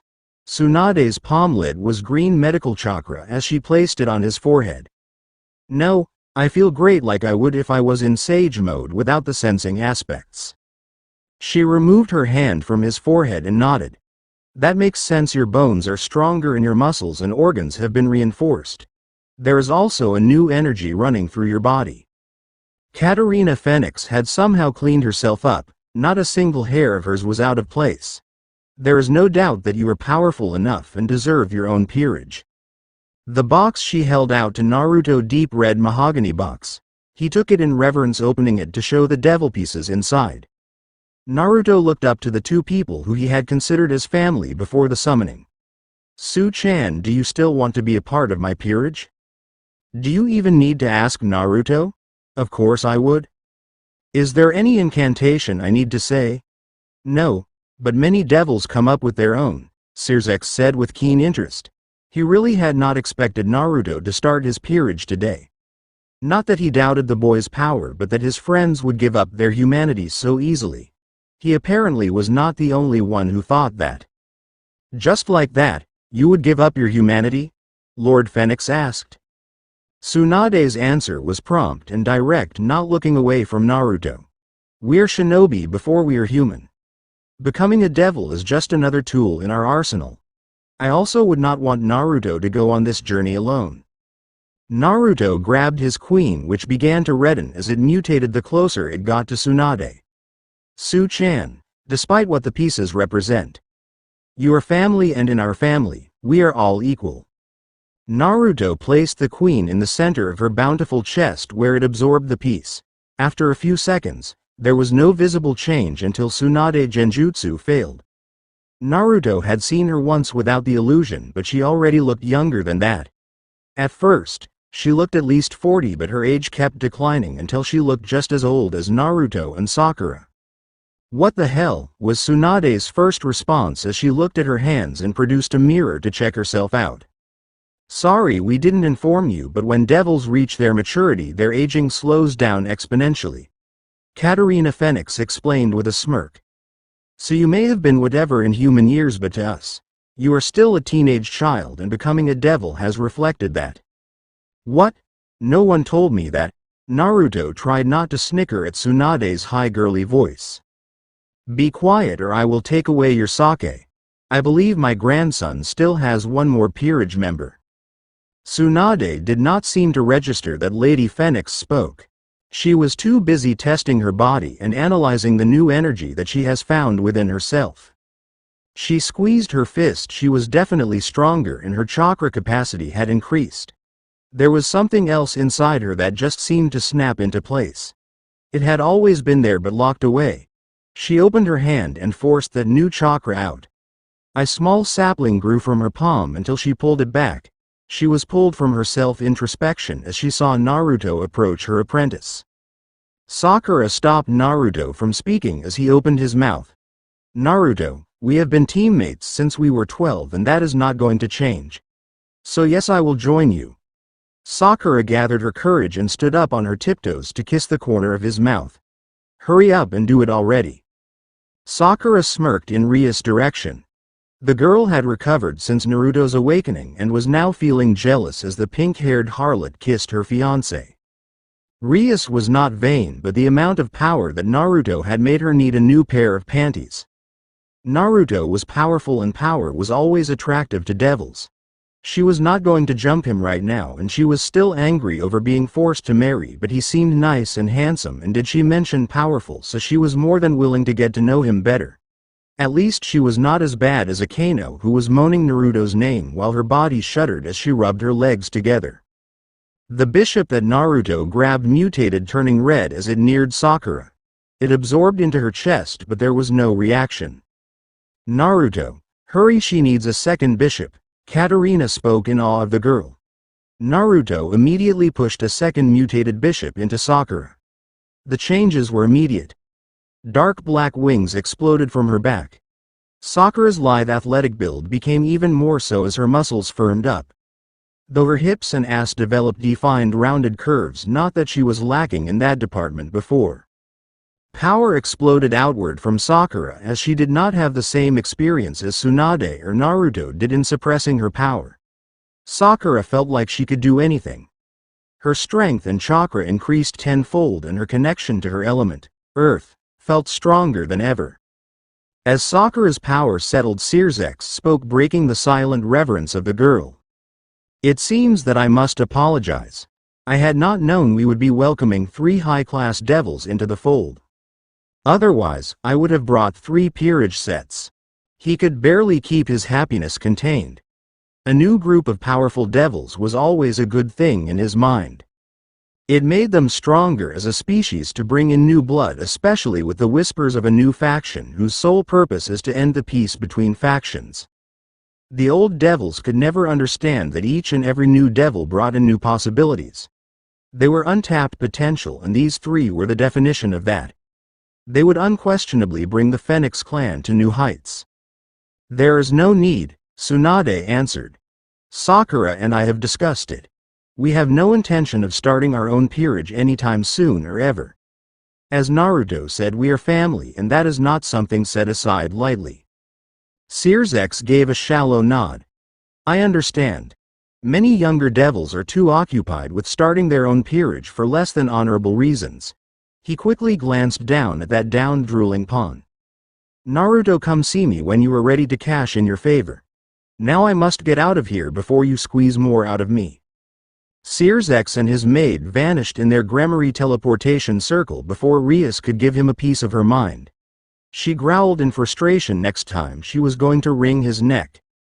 Akino's sharp elbow brought her back to the moment and the guest in their club room. Naruto, I feel amazing, Sakura stated as she squeezed her hand into a fist.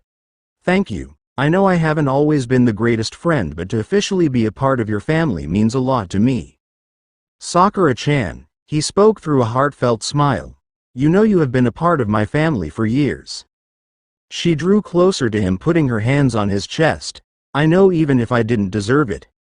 Oju-sama, Akino whispered to Rias. It looks like you have your work cut out for you. Someone else already has your fiancé's eye. She smirked as she reveled in her king's jealousy. She rubbed her legs together once again, pondering if he would be open to having a mistress. The whisper caused Naruto and Sakura to jump apart as if scalded. Both of them were blushing in embarrassment. Deciding to save them from further embarrassment, Amadeus Phenex spoke. Grandson, you leave tomorrow, so you should stay here and spend some time meeting people your age. But be at the manor with your peerage for dinner. Katarina got the last word in before they also disappeared in a teleportation circle. Oi! I am not a teenager. The busty blonde shouted, causing her chest to jiggle. She did not remember her chest being this big when she was 17. It seems they did not lose any size as she de-aged, she only shortened in height to match her teenage self. Su-chan, you certainly look like one. Don't call me that. She nearly shouted in response, but she was confused by the blush that ran to her cheeks. Yeah, sensei. Do I still have to call you sensei? It doesn't feel right. You're still my apprentice regardless of how I look, or do I have to knock you around until you remember that brat? No, sensei. The pink-haired shinobi responded instantly. And Naruto, wipe that smirk off your face before I wipe it off for you. Tsunade's glare as he opened his mouth stopped his response cold. He didn't feel like flying through a wall today. Fufu. It looks like we have some interesting guest. Why don't you have a seat and I will prepare some tea? Asia-chan, I think you have healed Issei for long enough. He will wake up when his wet dream is over. No one even batted an eye to the insult as they could still hear him mutter mega opai from time to time. The shinobi were surprised that they had completely overlooked the meek girl's presence. Akino started to make her way to the small kitchen, but she was stopped by Tsunade. No, I feel like becoming devils requires more of a celebration. She gave Naruto a knowing look. He sighed in return. Of course you do. An unlabeled bottle of sake appeared in his hand with a yellow flash. I can't believe it. You put a marker on your sake bottles too. Sakura shouted in disbelief. She expected better of him. Naruto wore an immense look of pride as he answered. This is not just any bottle of sake, Sakura-chan. It is a never-ending bottle of sake. It is connected directly to the barrels on Mount Myoboku. But it is just one experiment. I am still working on a bottomless bowl of ramen. Sakura worked herself up into a frenzy. The bottle is bad enough, but I will not allow you to only eat ramen. I have worked hard enough to get you to eat proper foods. I will not let you backslide to ramen. They both then noticed how Tsunade went oddly still. Her eyes were still locked on the bottle in Naruto's hand. She licked her lips as if she was dying of thirst and she had just come to an oasis. Naruto, if you give me that bottle, I will give you all my techniques and train you until they are mastered. Hell, I will drop all my apprentices and make you my sole apprentice. She ignored the squawk from Sakura and continued. I will give you my home, my money and the clothes off my back. Naruto gave her his most unimpressed look and crossed his arms, firmly securing the bottle away from the drunkard.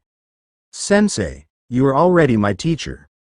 I do not need to be your only apprentice and most of your techniques won't work for me. You can call me Su-chan in public. Tsunade blurted out in panic. Now I am listening. And I will not drink any sake until after dinner. Her mind reeled back in shock at what she had just said. That would significantly cut down her drinking. Deal. Naruto responded before she could take it back. But I am not a monster you can drink if I or Sakura-chan are present. Sakura pulled Naruto by the collar over to her. Naruto, you cannot be serious, she furiously whispered. Just think about it, Sakura-chan. You have been trying to get her to cut back for years and now she cannot drink before dinner. The liquor store that opened up next door to us is going to go out of business without her. What's the big deal? It's just sake. The blonde called Kiba asked, not really understanding just how close he is to death with that question. Tsunade snatched the bottle from Naruto's hands and mechanically turned to Kiba. What's the big deal? Have you ever had sake, brat? No, I am not old enough to drink, he responded calmly, keeping himself wrapped in his princely persona. Not old enough? Tsunade just snorted. And does your queen still change your diapers? Man up, brat, this isn't just sake, this is mountain sage sake. This isn't the cheap stuff I was drinking earlier. Sensei, your sake is like 500 ryo a bottle. That's not exactly cheap.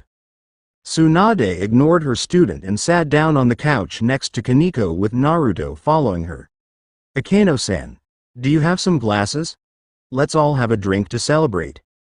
Sakura just sighed, sitting down on the armrest next to Naruto, sliding her arm protectively around his shoulder as she watched Rias sat down across from them.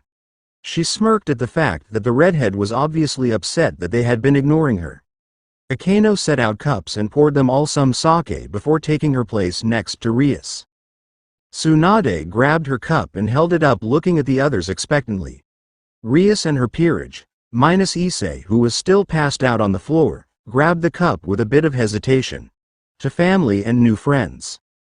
Rias attempted to cover her coughing after she and the others had slammed the sake back.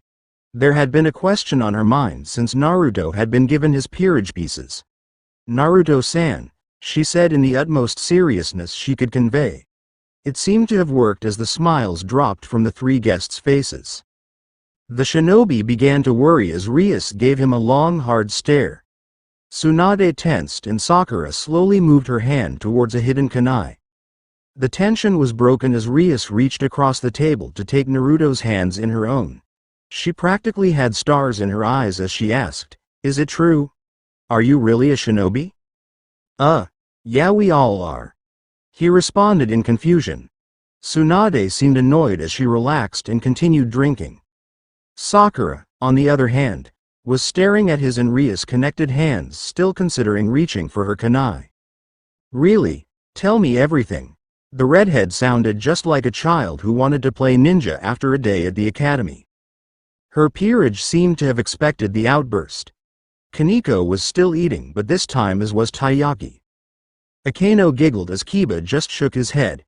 He was still recovering from the burning of the sake in his stomach.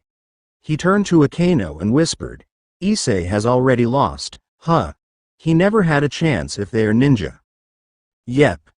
Akeno popped the P as she responded. She spoke just loud enough for the kunoichi to hear. Rias is just too much of an otaku. She would never let the chance of being with a real live ninja pass her by. Just watch, she is going to accidentally pull his hands into her chest, then somehow convince him to teach her how to be a ninja. Rias leaned forward over her hands, smothering Naruto's as well in her bosom. "Do you think you could me some ninja things?" Naruto wanted to scratch head, but his hands were trapped in her warm and soft breast. He attempted to keep his thoughts clean because he could feel the back of his head catching on fire from the twin gaze coming from the kunoichi on either side of him. "We're very secretive of our techniques. They're only used for battle. So you can't teach me anything," she pouted. "I promise I will not show anyone, and it will be the perfect way to get to know each other better." Naruto cursed himself. He wanted his hands back, but then he also didn't. His conviction was breaking and everyone could tell. While he had fangirls to worry about nowadays, he still was not used to close contact. "I am not so sure." "Naruto." Sakura jumped in before Rias could get her way. "I could show her a thing or two." "That's right, I think I could use some extra practice as well," Tsunade added. Her eyes were narrowed just like Sakura's, and if Naruto has seen it he would have been terrified. "But Naruto, you will be there to write? Good Kami." Her eyes were sparkling. "Oh, of course," he stuttered. Naruto breathed a sigh of relief as Rias let go of his hands to punch up in the air in silent celebration. Naruto had to admit it was very cute, even if he did not understand why she was so excited. but you will have to wait a few days before we can come back. What about training for your match, Naruto-san? Akeno asked through a demure smile. It was sweet innocence that any man could easily fall for, but Naruto knew something was not quite right because his empathy sensor was screaming at him when he saw that smile. Match? The match you just set up with your stupid uncle, idiot. Sakura reprimanded without any real heat to it. Naruto-san, please take this seriously. I do not want to be that man's fiancé again. Sakura cleared her throat. On second thought, maybe we should throw the match. But Sakura-chan, I thought you really wanted to punch him. You're right, it's not worth it. I want to punch that smug look off his face. See, Rias-chan, you have nothing to worry about. Sakura-chan is strong, he doesn't stand a chance. Rias forced down her blush at the affectionate name. Wait, you're not going to fight him? Tsunade snorted, almost spilling her drink, which caused her to glare at the redhead. Sending Sakura after him is already overkill for that ponce. Like Naruto said, he doesn't stand a chance. Rias was not liking what she was hearing. These people were talking it way too easy. After all, Razor had a complete peerage. So you are not going to train at all? We never said that, Naruto answered, looking offended at the very thought of it. We train every day unless we are on a mission, then we are using our skills anyway. At least that gave Rias some reassurance. If you say so. Just remember, Razor has a full peerage and it's just the three of you. Though I do have some data on that I can give you. Oh my, it seems Rias-sama has already gotten attached to you, Naruto-san. You seem to find yourself surrounded by beautiful women. Are you building your own harem already?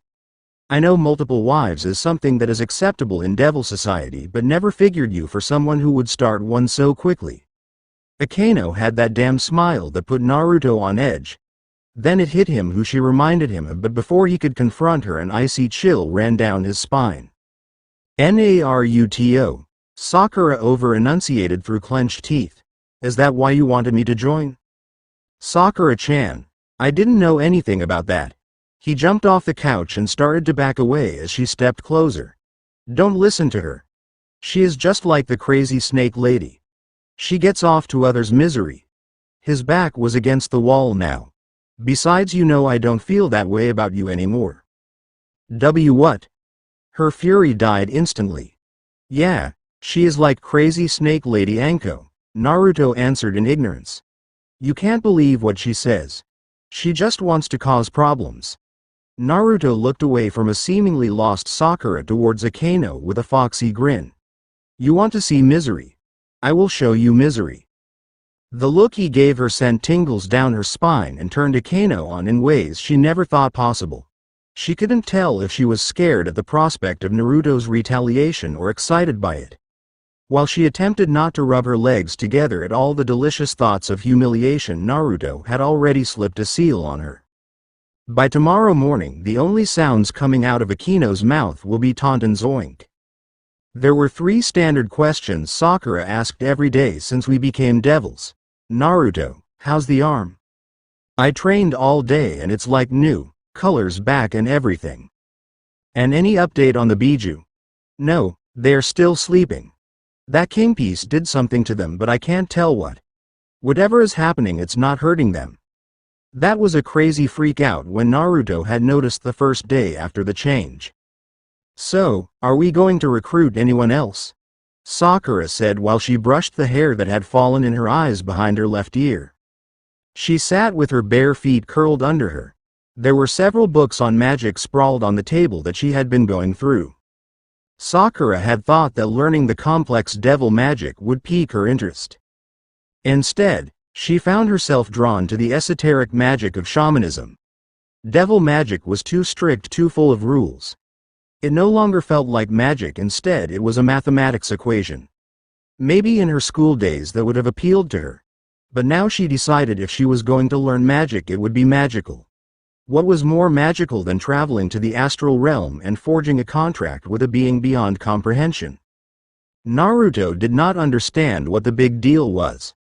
To him, shamanism sounded like a half-assed senjutsu, not that he would have said that to her face or ever. If that's what she wanted to do, he would be nothing but encouraging. I don't know, Sakura-chan, I haven't thought about it. I have been focusing on getting used to being a devil like you. Our match is tomorrow after all.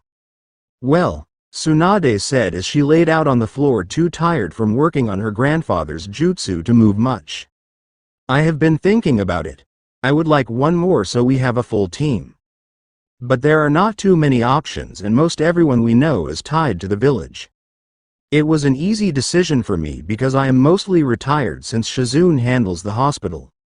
I stick around to train you and Sakura. Sakura can do it for almost the same reasons. She only works part-time and she is your teammate. Where you go she goes and vice versa. Everyone else has their own jobs, their own teams and their commitment to Konoha. As for Konoha, I have leeway being former Hokage and Asanin. Sakura does too as my apprentice, so I could say we are going on a training trip and just disappear. You, on the other hand, will be difficult. As soon as your vacation ends they're going to throw you on tons of missions. Konoha needs you out there in the field to remind everyone just how powerful we are to keep them in line. Naruto groaned in annoyance. He glanced away to keep his eyes from straying to Tsunade's exposed stomach. Her shirt had rolled up to expose her midriff and her heavy breathing displayed how firm it was. Yeah, I know, only a few weeks and I am back on active duty. What am I going to do and who are we going to recruit? I am working on it. That and your money situation should be resolved soon. And Sakura has mentioned someone who would work perfectly with the favor we are calling in with Searzek. Underworld. New Lilith Arena. Naruto-sama, it is almost time for the match to begin. Is your peerage ready? We are ready, Graphia-chan, and call me Naruto. Is the arena set up like a forest? The silver-haired maid bowed her head. Yes, Naruto-sama. Naruto frowned as his shoulders sunk. You really need to stop calling me that, Graphia-chan. Naruto ignored the twitch over the woman's eye and turned to the pinkette that was pulling on her gloves. What do you say, Sakura-chan? Are you ready? The girl snorted in response. I would still be ready even if I was asleep. See, maid-chan. Sakura-chan is the best, Naruto said as he pumped his fist with enthusiasm. She has everything under control. Idiot, Sakura complained, but her heart was not in it as she turned to cover her light blush. I do not doubt your friend's skills, but you should not take this match so lightly. Do I need to remind you that a girl's freedom is on the line? Graphia chided and then turned to the other blonde in the room. And do you not think it is an inappropriate time to be drinking? Tsunade hugged the bottomless sake bottle to her bosom to protect it. Mind your own business, maid-chan. I have not been able to drink all week because I have been getting used to being a devil. Graphia gave Naruto a questioning look as he laughed behind his hand.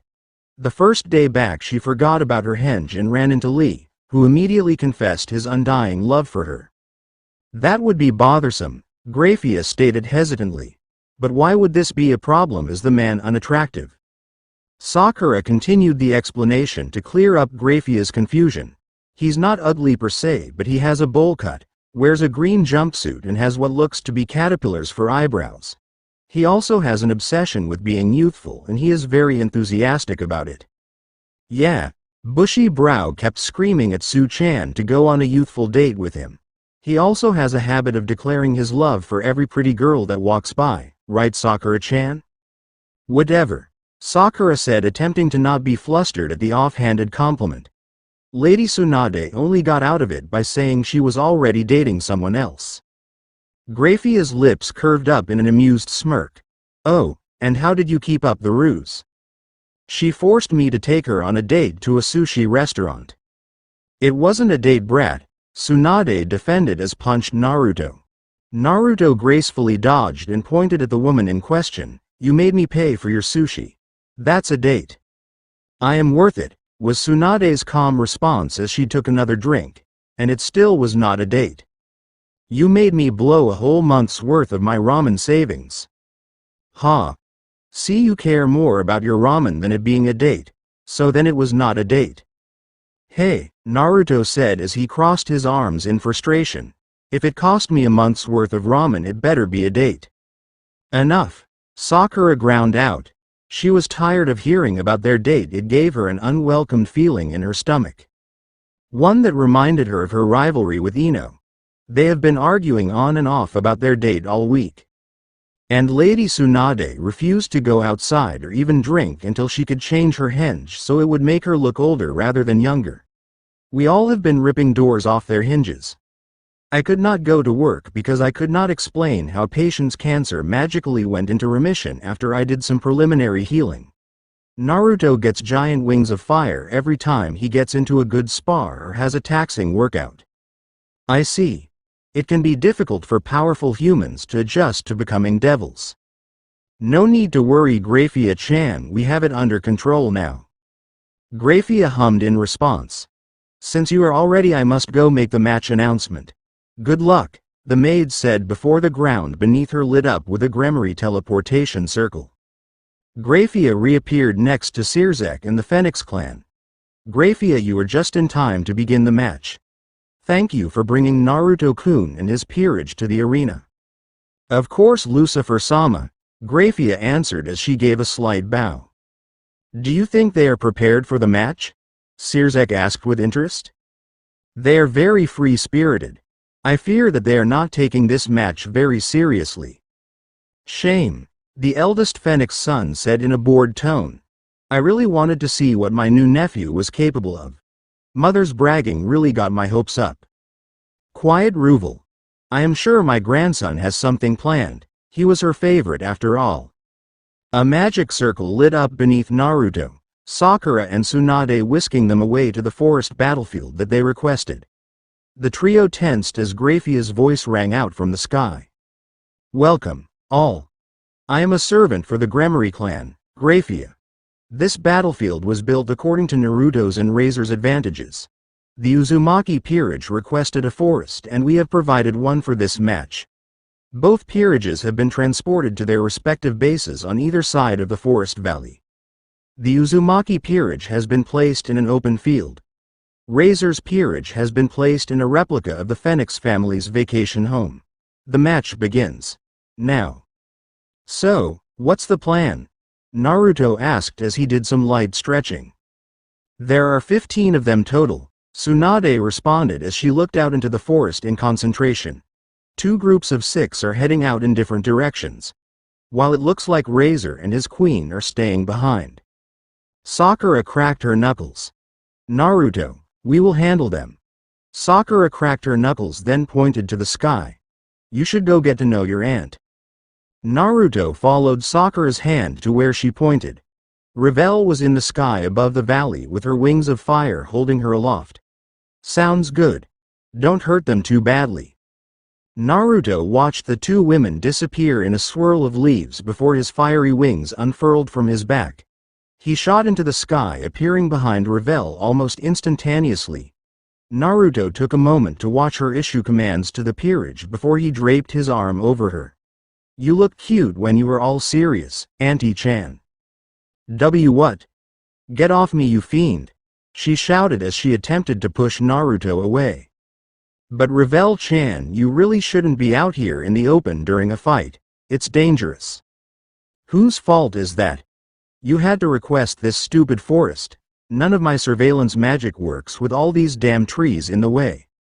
Ah, come on, that's no excuse, Naruto said as he dragged Revel out of the sky to a large tree that overlooked the valley. See, if you sit on the branch and put away your wings, no one can see you.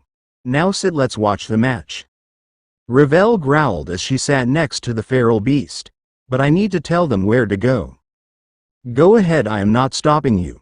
Oh look, the girl with one pant leg is challenging Sakura-chan to a fight. That is Isabella, she is Oni-sama's rook, Revel pointed out with a huff. She is a bit of a boxing junkie. Naruto put his hand to his chin. It's a shame that she is going up against someone like Sakura. You should tell that girl in the blue dress to join the fight. Revel looked at Naruto in confusion. Why would you tell me to do that? It wouldn't be fair, and Isabella likes to have fair fights. You're right, you should tell those 2 with the chainsaws and the one with a staff to join in as well. Oh, too late. It started with just a few Sakura petals at first, but before Razor's peerage knew it, they were suddenly surrounded by hundreds. One in the priestess outfit caught on to what was about to happen, but her magical shield was too little too late. The flower petal became flame, exploding outward in every direction. The explosion leveled a good quarter-mile of the forest. Once the smoke cleared, only one person remained. Sakura stood with a smirk on her face, without a scratch or a hair out of place. It was an image that Naruto would not soon forget. One of Razor's bishop has retired from the match. 2 of Razor's rooks have retired from the match. 3 of Razor's pawns have retired from the match. Neither would Revel. What the hell was that? What an underhanded thing to do when challenged to a one-on-one fight. Ah! Naruto scratched his cheek as he thought of a way to justify Sakura's fight. They probably said something that pissed her off or underestimated how strong she is. She has a bit of a complex where that is concerned, but she held back a little. Held back. That's what you call held back? Yeah, it was only a C-rank jutsu. Oh, it looks like your other group has finally found Su-chan. You should tell them all to attack her if they want to have a chance of hitting Su-chan at all. Team Sword, attack her now. Do not let her get off a magical attack, Revel called out over magical communication. The girl with the bandaged head used her night-enhanced speed to launch herself at Tsunade. She was surprised as her sword stabbed through the blonde Hokage's stomach. Tsunade went up in smoke, leaving a skewered log in her place. Before anyone could find her, Tsunade appeared behind the 2 Nekomata. She jabbed the back of their necks, causing them to scream in pain before they passed out. What did she do to them? Revel asked as she clutched Naruto's arm in worry. They're fine. She knows not to hurt them too badly, only enough to make them retire. She probably hit them with a bit of lightning to the spine. Revel gasped as a tree sprouted and grew at least 20 feet tall in front of Tsunade. The 2 knights jumped back in fear of an attack. Naruto turned away from the action to focus on his aunt. Why were you so shocked, Revel-chan? Why, you should not be so familiar with me, idiot, and it is nearly impossible to create something living with devil magic. What's the big deal? We are family and soon you will be a part of my peerage, Naruto said as he turned back to watch the tree shrink down to form a bakken. It was not the first time he had seen the technique. He was still nursing some serious bruises from it. That wooden sword is not going to stand up to Carlomine or Cyrus. Wait, is she drinking?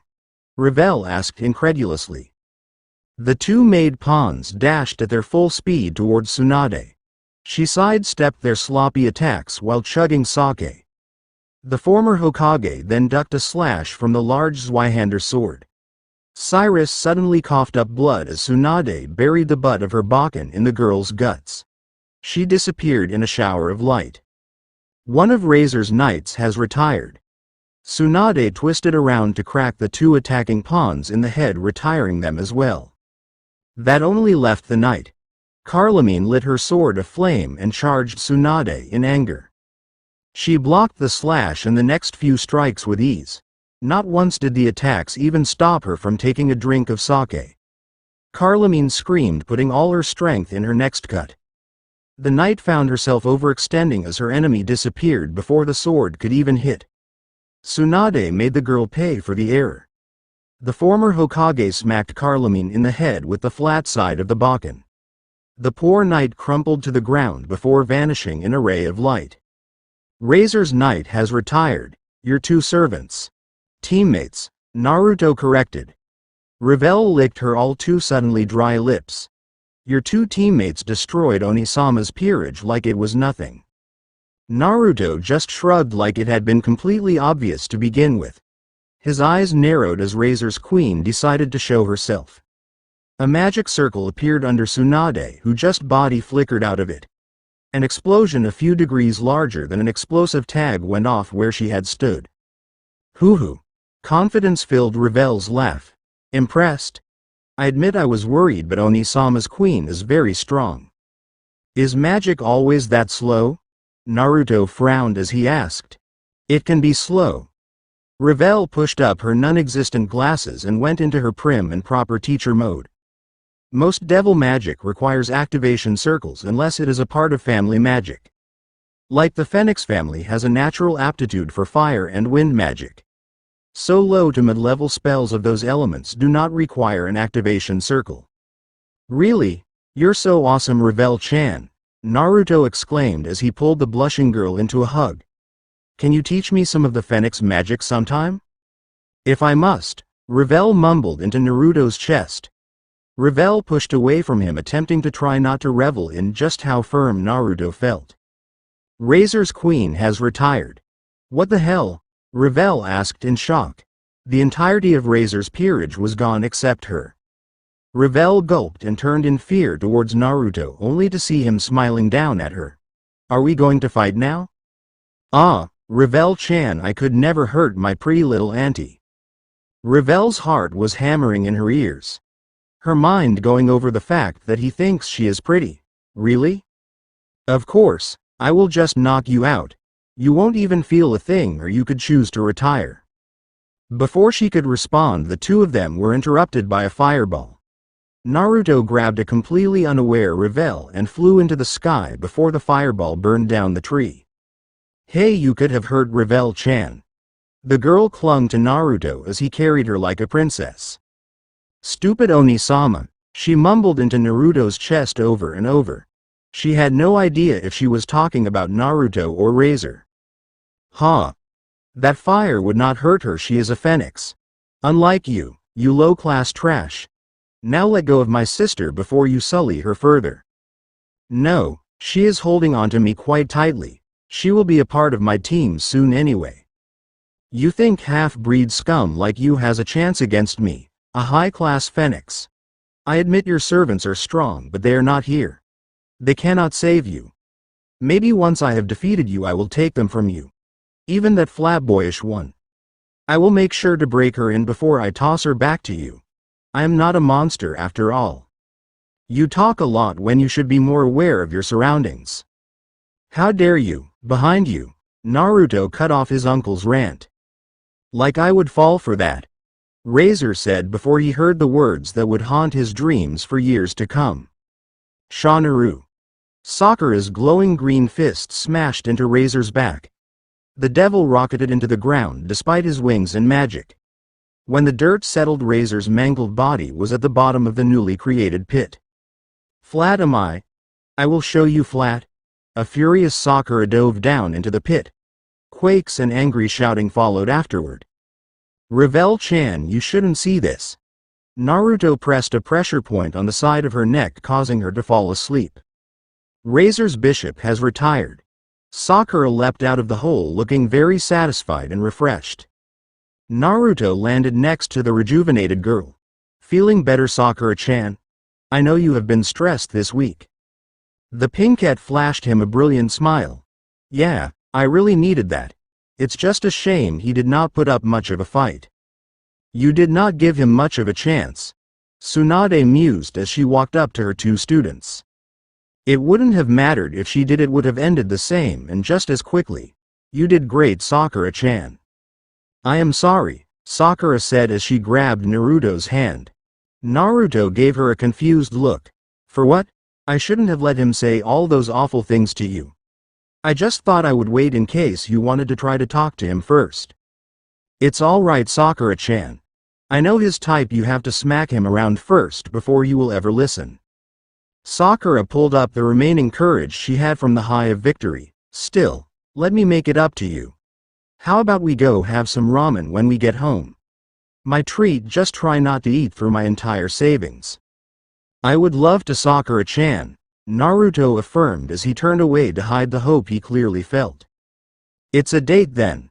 Sakura turned to a frowning Tsunade with a smug grin of victory. You think that was enough to defeat me? Razor crawled out of his hole with his injuries still lit aflame. His right arm was unnaturally bent and twisted the wrong direction, his rib cage was caved in and the left side of his face was carrying the indentation of Sakura's fist. While I admire your pain tolerance, Tsunade stated after taking a drink of sake. Unfortunately, it could not get the bad taste of Naruto and Sakura future date out of her mouth. You should just pack it in and quit. This does not end well for you. Razor's legs were finally healed enough to stand. Are you afraid to face me on your own half-breed, or are you going to just hide behind your women? Naruto narrowed his eyes at his rapidly healing uncle. Sakura had really done a number on the man, but there was one thing he wanted to know. Why do you keep calling me a half-breed? I am a full devil now? A sadistic grin appeared on his uncle's face. No matter what you become, your whore of a mother was still just a human. And you will always just be a half-breed. Sakura stepped forward with clenched fist. Sakura, stop. Let me educate my uncle on the Uzumaki clan. Razor snorted at the thought of a human clan. He never caught the fact that Naruto's eyes were flickering back and forth between sapphire and blood red. The weight of the world slammed into Razor. He nearly bit his tongue off in surprise as he dropped to his knees. Scenes of his death filtered through his mind as Naruto spoke. The Uzumaki were known for their strong vitality and famed for their mastery in Fuinjutsu. But they grew far too powerful. So powerful that it took an army 10 times their size to end the Uzumaki clan. It is said that they could seal away beings as powerful as gods in a matter of moments.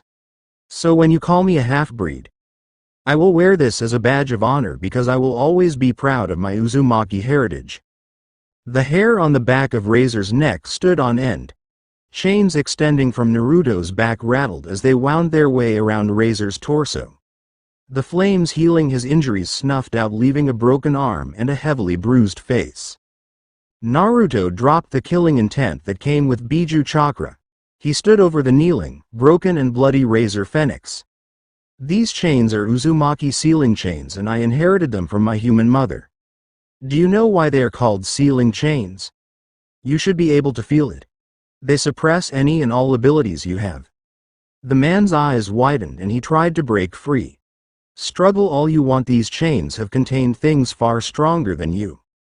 Naruto kneeled down to look Razor in the eyes. One was half closed. There was snot leaking from his nose and blood running off his chin. My mother's name was so feared that I was not allowed to know what it was until I was 16. That way her enemies would not hunt me down. She was a kunoichi, so powerful they fled at the sight of her. The other nations still whisper stories of her to their children. She was the boogeyman in the closet, the monster under your bed. Kushina Uzumaki, the Red Death, would have destroyed your peerage with contemptuous ease. You think you are strong. You have no idea what strength is. Naruto paused. His eyes bore into Razor's own, making the man feel insignificant. Make no mistake, we went easy on you and your peerage. Sakura could have made you a bloody smear with the flick of her finger. Naruto. Tsunade sounded bored, but there was an undertone of command to it. End it already so we can go home. Go to sleep, uncle. Naruto poked the man on the forehead, knocking him out. Razor Phenex has retired. Team Uzumaki has won the match. Sakura put her hand on her hip and looked at Naruto with a raised brow. Contemptuous, Naruto. How long have you been waiting to say that? Sakura-chan. Naruto pouted and his shoulders drooped. I know big words, Datbeo. A magical circle appeared on the ground beneath them, teleporting Team Uzumaki to a new location. Gremory Estate. The trio of shinobi reappeared in a room foreign to them.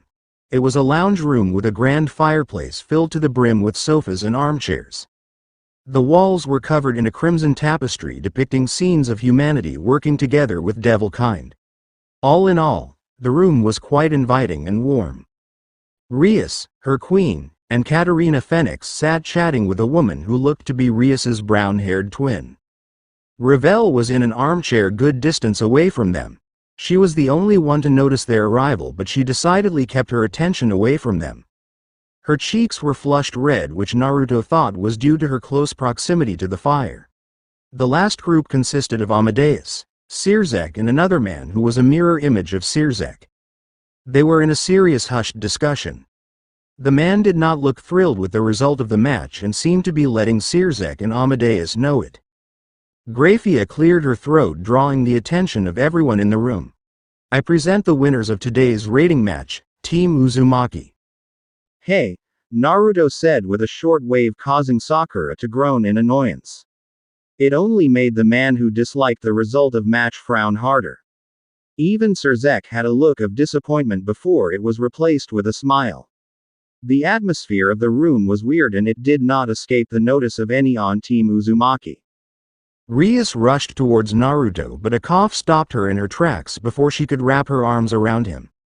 Instead, she bowed deeply. Naruto. Thank you for saving me from a marriage with Razor. Naruto blushed in response and scratched the back of his head. Despite everything he has been through and done, he was still not used to people's gratitude. That may be, but I do not think I can agree to this union. Father, quiet Rias. Do not interrupt your father, the brown-haired woman said with a neutral expression. I saw nothing remarkable about this boy on the battlefield. Unless you count hiding behind the coattails of his servants. No, I do not think I will allow this change to the marriage contract. Sakura scoffed and laughed at the thought of Naruto hiding behind her. The stink eye that Lady Tsunade gave her made Sakura keep it under control. Look, I promised Sakura-chan that she could have first crack at him. It's not my fault he couldn't take it. Naruto said in his own defense. I don't think. That is right. You did not think. Naruto was cut off by the brown-haired woman. The whole underworld was watching this match and you looked weak. It will make the Gremory clan look weak if we allow this to continue. Naruto scowled at the woman. He was about to yell back at them when he felt Sakura's hand on his arm. Her gentle smile calmed him down almost immediately. Correct me if I am wrong, Tsunade spoke. I was under the belief that a king has to be stronger than their servants, otherwise the devil pieces would not work. Rias's father, who had yet to introduce himself, drawled, I fail to see your point. Well, if that is indeed correct, that means that my king, Naruto, did not fight Razor because Razor was too far beneath him. Tsunade narrowed her eyes. In fact, his whole peerage was far beneath any of us. The way I see it, you can cancel the contract or not. Regardless of your choice, Razor Phenex is no longer a viable candidate. It is really no sweat off our backs. Now if you are done posturing, I was expecting a victory party and booze. The mood in the room had completely soured.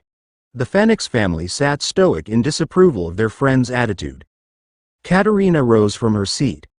Come darlings, let's go. Ruval is waiting for us at home. Besides, the Gremorys appear to be out of sorts tonight. It must have been something they ate, as I would like to believe such behavior is beneath them. Naruto's grandmother turned to the other buxom blonde in the room. Lady Tsunade, we will just have a celebratory drink at home. Before they could teleport, a loud bang came from the door. Then a second. On the third, the lounge door blew off its hinges. Naruto grabbed Rias and pulled her out of the way of the flying debris.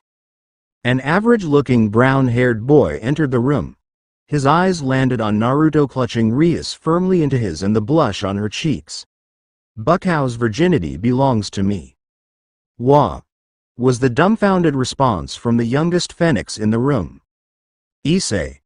Rias shouted in embarrassment. No, Bucko, I will save you from this animal. Issei pointed his red gauntlet at Naruto, striking his most heroic pose. I challenge you for the right to have Bucko. Pass. Rias can choose whoever she wants to be with. That's what I thought. I watched your fight, you, and all you did was hide behind Mega Opie and the flatboard. I have trained for 10 whole days to challenge whoever the winner of today's fight. Tsunade snorted. 10 whole days, huh? Don't distract me, Mega Opie. I will get to those later. Searzek stepped forward with his father following his footsteps. I think this is a good idea. I would like to see what the new Red Dragon Emperor is capable of. It will also give Naruto a match to showcase his strength. And if Issei does win, Rias will be engaged to the new Red Dragon Emperor. It's a win for everyone. Not for us. Amadeus put his hand on his wife and daughter's shoulders. Lucifer-sama, we were willing to let this insult slide before, but this is too much. Are you willing to lose our family's friendship for a glimpse at my grandson's power? The answer was in the silence that followed. So be it. Amadeus looked to Naruto. Grandson, please do this foolish old man a favor. Crush him. Naruto glanced at his teammates. Sakura and Tsunade gave him the barest of nods. Sure, Oji-san. Searzek gave a strained smile to the group. The man was obviously having doubts about his decision. Grafia, would you notify everyone that there will a bonus match today? The silent maid addressed the forgotten pawn. Hyodo-san, are you prepared for your match? Yay. I think so. The sloven answer caused Grafia's neutral expression to look strained to the point of her looking constipated. She did not deign to respond, instead she just teleported from the room. Tsunade ignored his lame response. Lucifer-sama, do not go anywhere after the match. We will be calling in my favor after the conclusion of the match. And after this you are not in any position to decline it. Of course. Searzek teleported to the VIP seating. Sorry about this, grandson. Katharina pulled Naruto into a hug.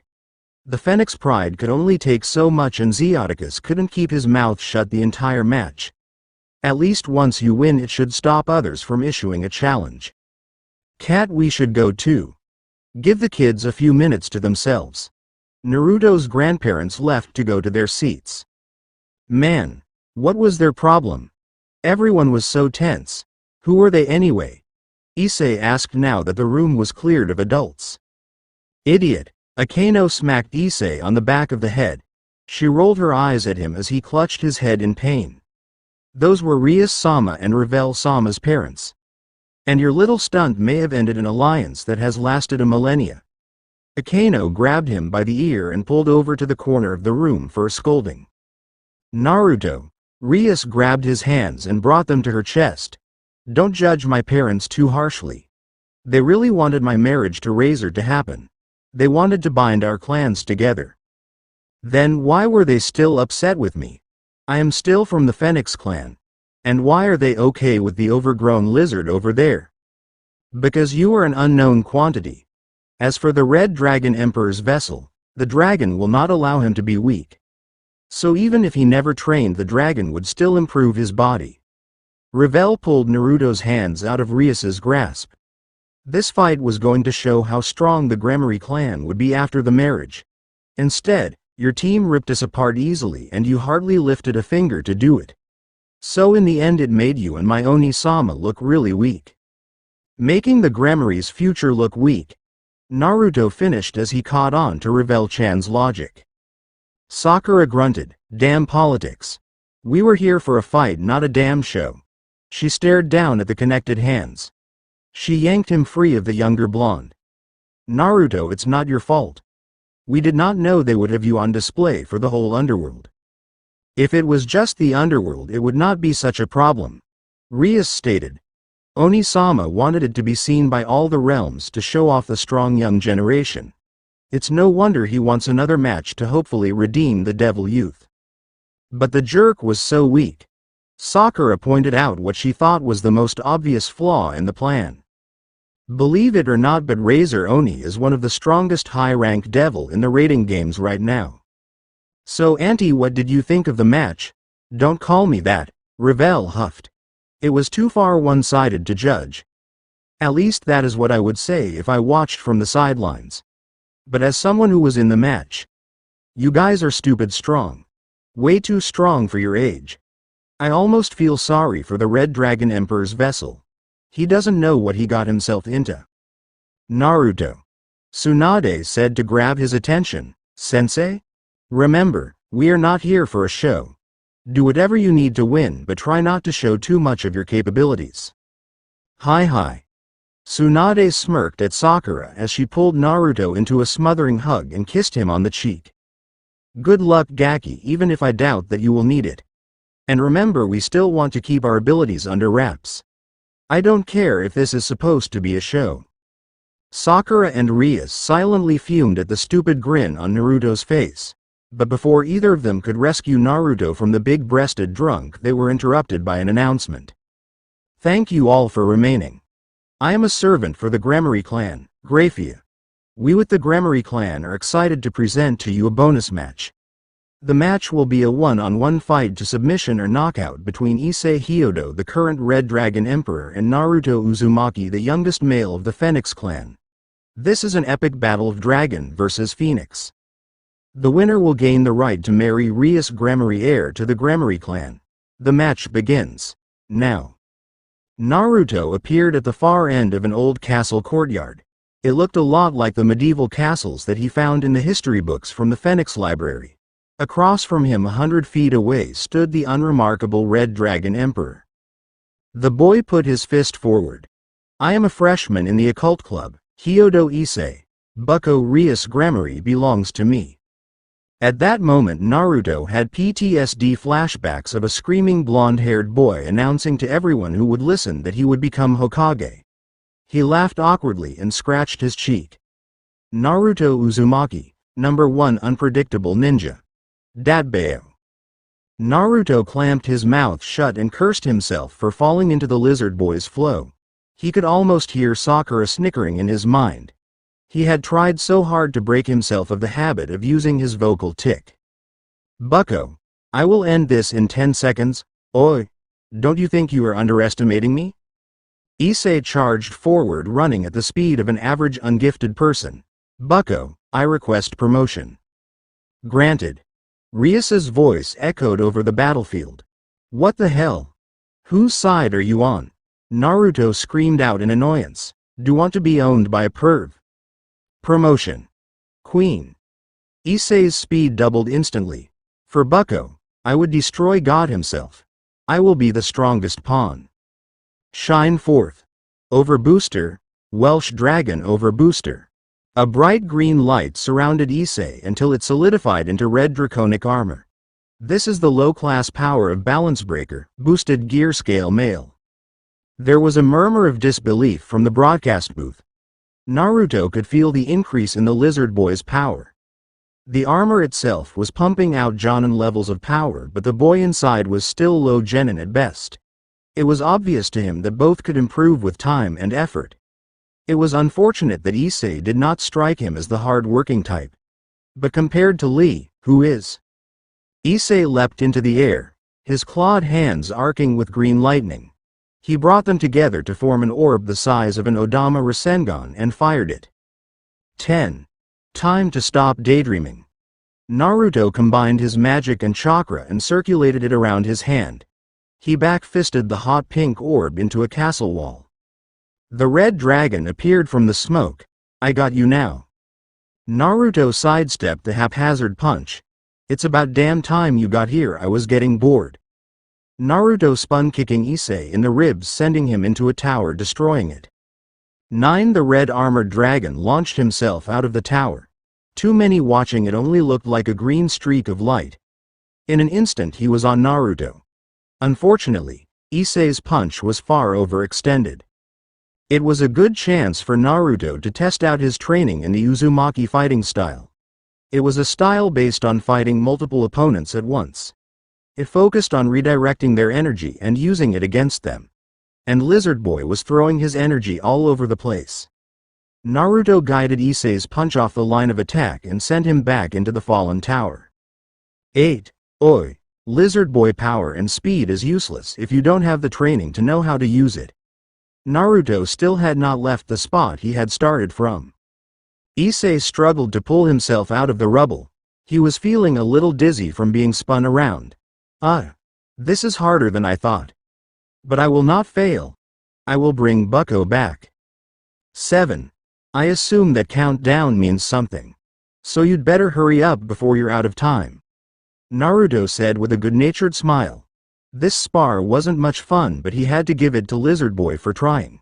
You know what? Screw it. I am coming to you. Naruto's dash forward cracked the stone beneath his feet. He ignored his opponent's squeak as he shouted. I am going to use my most classic move. Naruto had enough speed that he did not even need to bother with using clones. Before Issei could even react, a fist smashed into his jaw. Nah. Then a kick smashed into his stomach. Roo. It was followed by a backflip kick that rocketed the red dragon into the sky. 2. Flames exploded into wings from Naruto's back.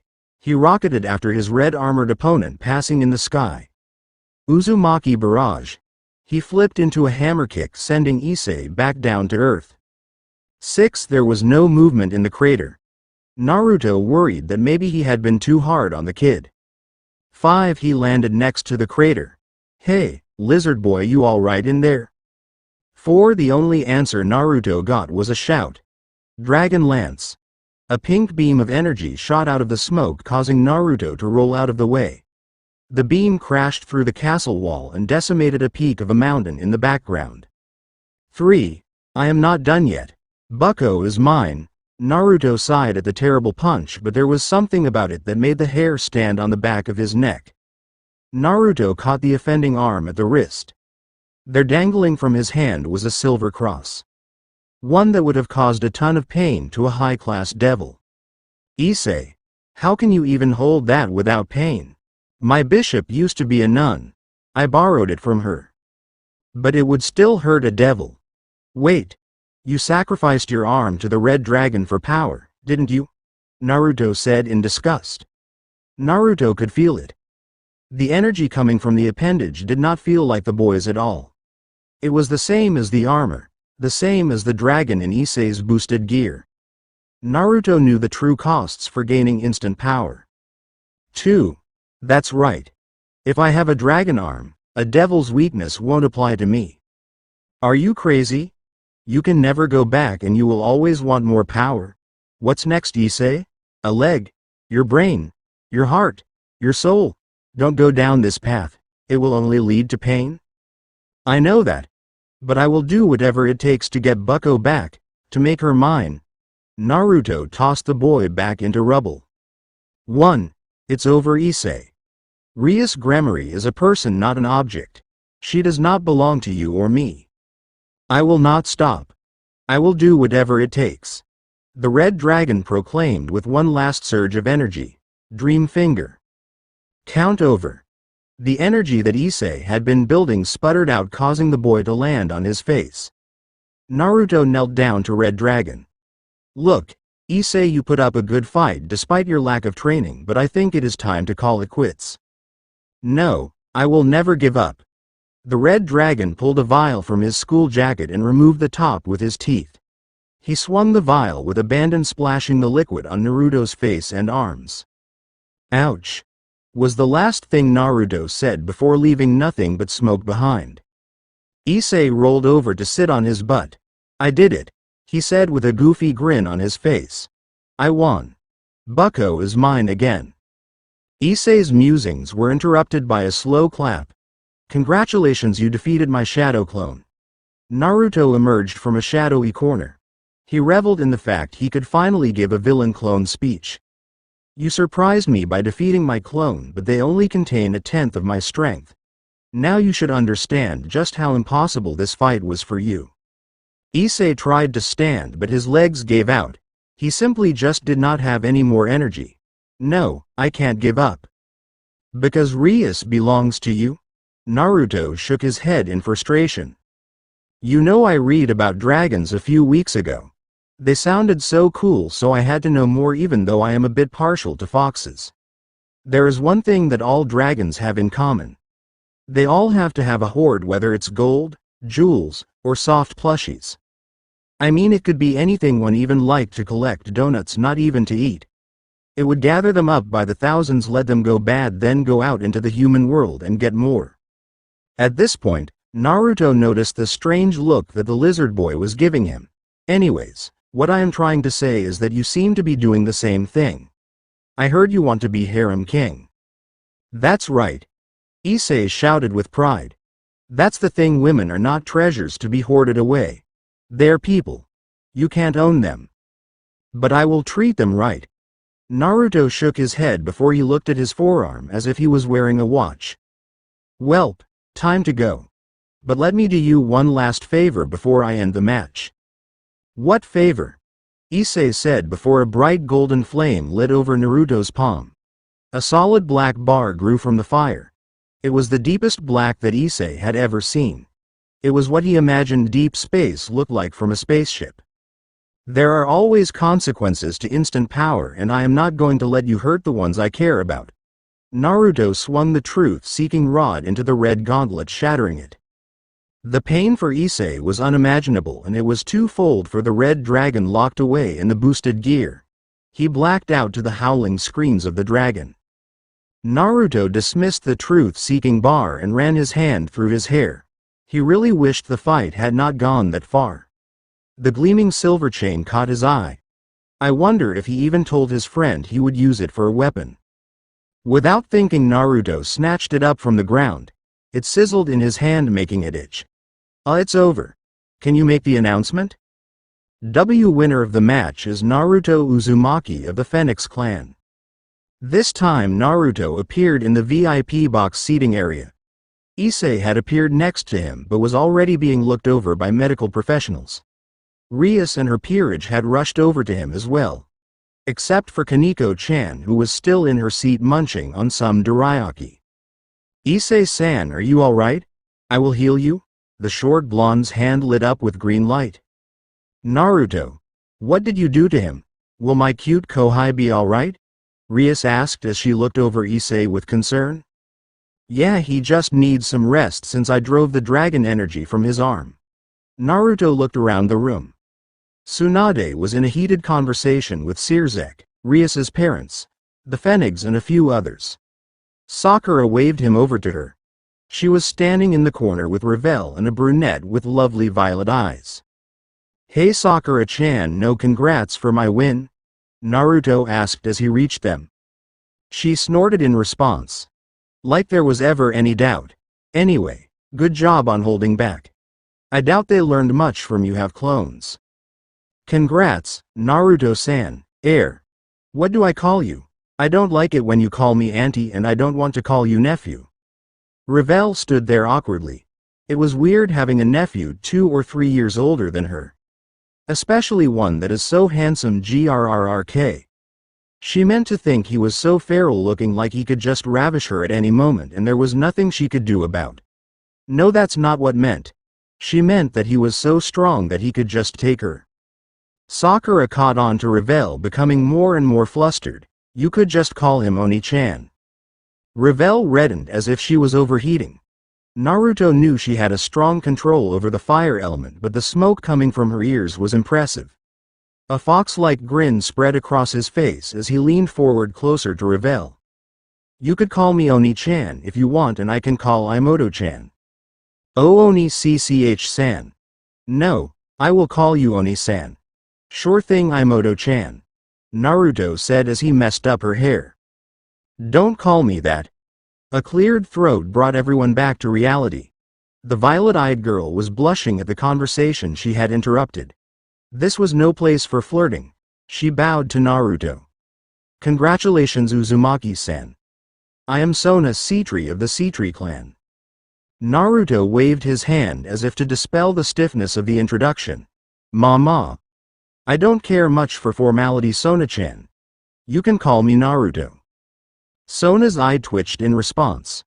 Okay, Naruto-san. That was an interesting match, albeit a short one. Haruno-san and I were discussing how you accomplished some of your feats in the match. Naruto sighed at the formalness. Like what, Sona-chan? Well, for one. How did you move so fast? What do you mean? I just ran or jumped. Why? A look of frustration came across her face as Sakura tried to hide her giggle. She had tried to explain this to the young Citri during the match. No, Naruto-san, I mean, did you cast any spells or use any magic to enhance yourself? Naruto thumped his chest. Nope, that was 100% hard work and training. Fine, if you don't want to tell me, at least tell me when you made that clone of yours. That. I made my clone when Lizard Boy was screaming over Boost at the top of his lungs. So at the beginning. How did no one see you? Distraction is the name of the game, Sona-chan. To prove his point, he put on a familiar pair of purple-rimmed oval glasses. Hey, how did you get my glasses? Sona's formal exterior cracked as she leapt forward to pull her glasses off his face. Naruto pulled back, causing her to fall right into his chest. Naruto swung her around to move out of the way of her incoming water attack. Unfortunately, it hit a grinning Revel in the face. Naruto, leave the poor girl alone and give her back her glasses. But Sakura-chan, Naruto cried out as he dangled the glasses high in the air, making Sona jump for them. She just started to relax. I don't understand how she can be so formal. We are all just teenagers. Ru. 2. Do as I say. Ah, fine, Sakura-chan. Sona swiped the glasses from Naruto as he lowered them. I am glad you are all getting along. Katarina Phenex spoke up as she approached them with Tsunade and Amadeus Phenex. Sona quickly pulled herself back together. Sorry for being so unsightly, Phenex-sama. Era. Sona-chan, I quite agree with my grandson, even if I do not care for how he got you to relax. The smile and her wink at Naruto told them all she did not believe what she was saying. Naruto, Tsunade worked out your formal marriage contract with the Gremories.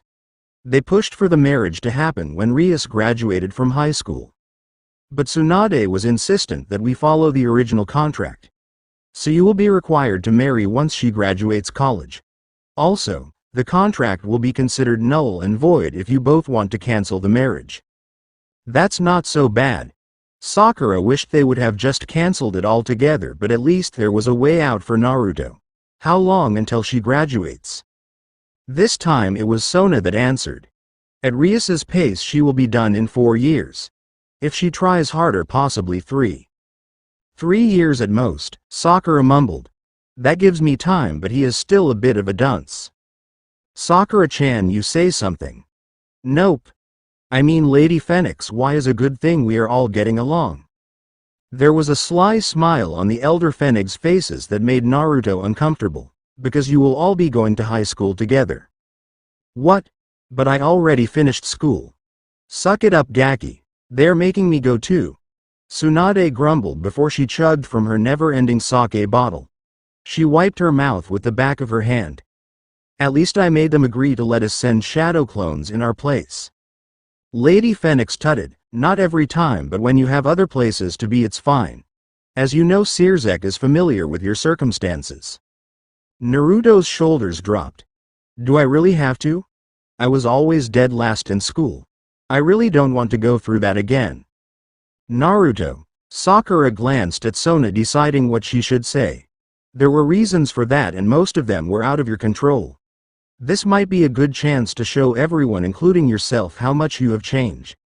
Besides, I mean, we will be there to help you with anything. And Gaki, you're a sage now, so you can sit for longer than 5 minutes straight. Alright. As long as I have you too. Ooni-san, I will be there to help too. Era Naruto, I didn't know my little Revel has taken such a shine to you. Sona decided to ignore a gushing Katarina Phenex. Naruto-san, as council president, it is also my responsibility to offer you any help you may need. Oh my. It is really the springtime of youth.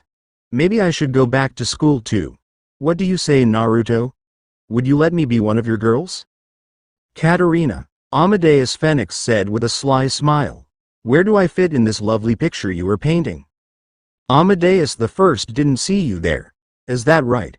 I have been here since poor Sakura poured her heart out to Naruto. I did not. You know how it is, honey. Young love gets me all flustered. Naruto, I thought you would be with Rias right now. No, last I saw her she was tending to the red lizard boy. The group turned to Rias as she was still checking on her pawn. The group frowned at the girl who never looked their way, and the favor.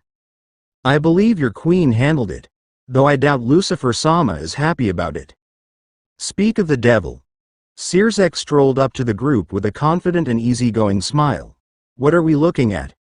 Sona adjusted her glasses and filed away the mention of a favor. Rias worrying over her pawn.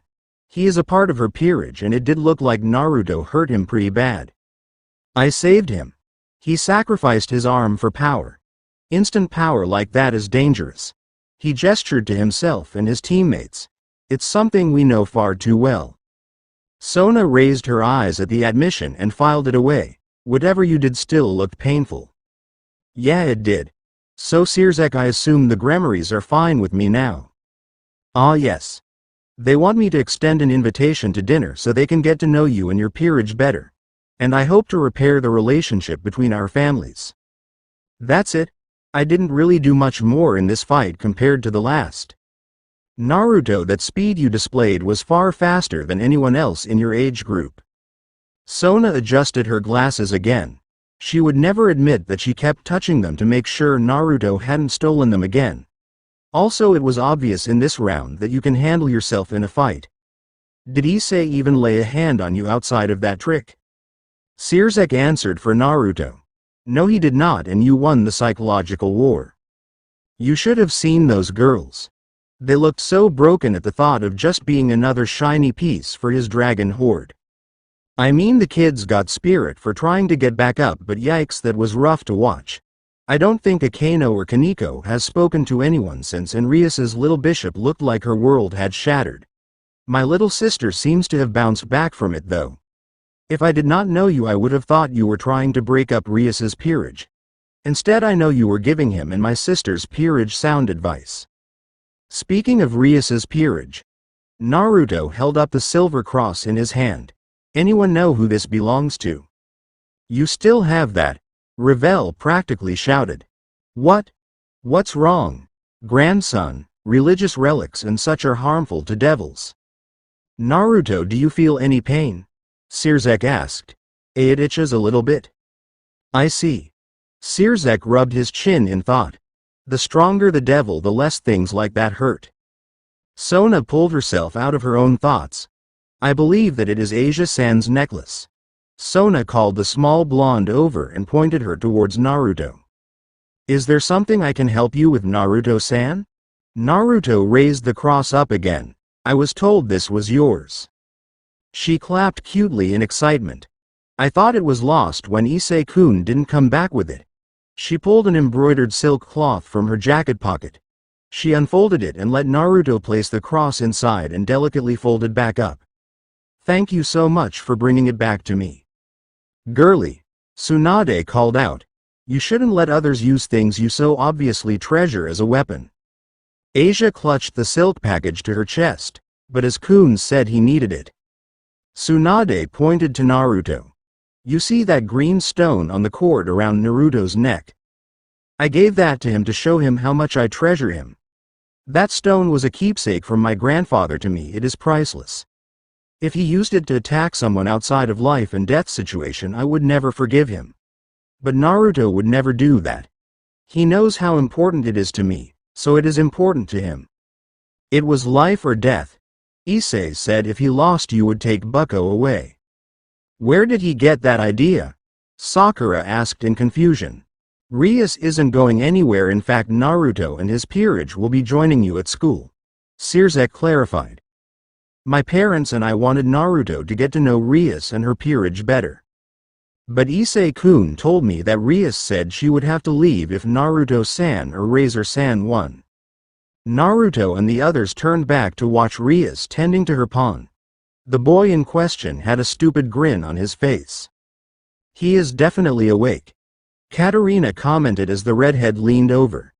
Rias's breasts were firmly pressed into Issei's face. Definitely, Sakura said next with dead eyes. He's so gross. How can she stand it? Issei-kun is not so bad. Asia tried to defend him. Yes, he is. At school he is known as one of the perverted trio. As council president, he causes no end to my paperwork and school complaints.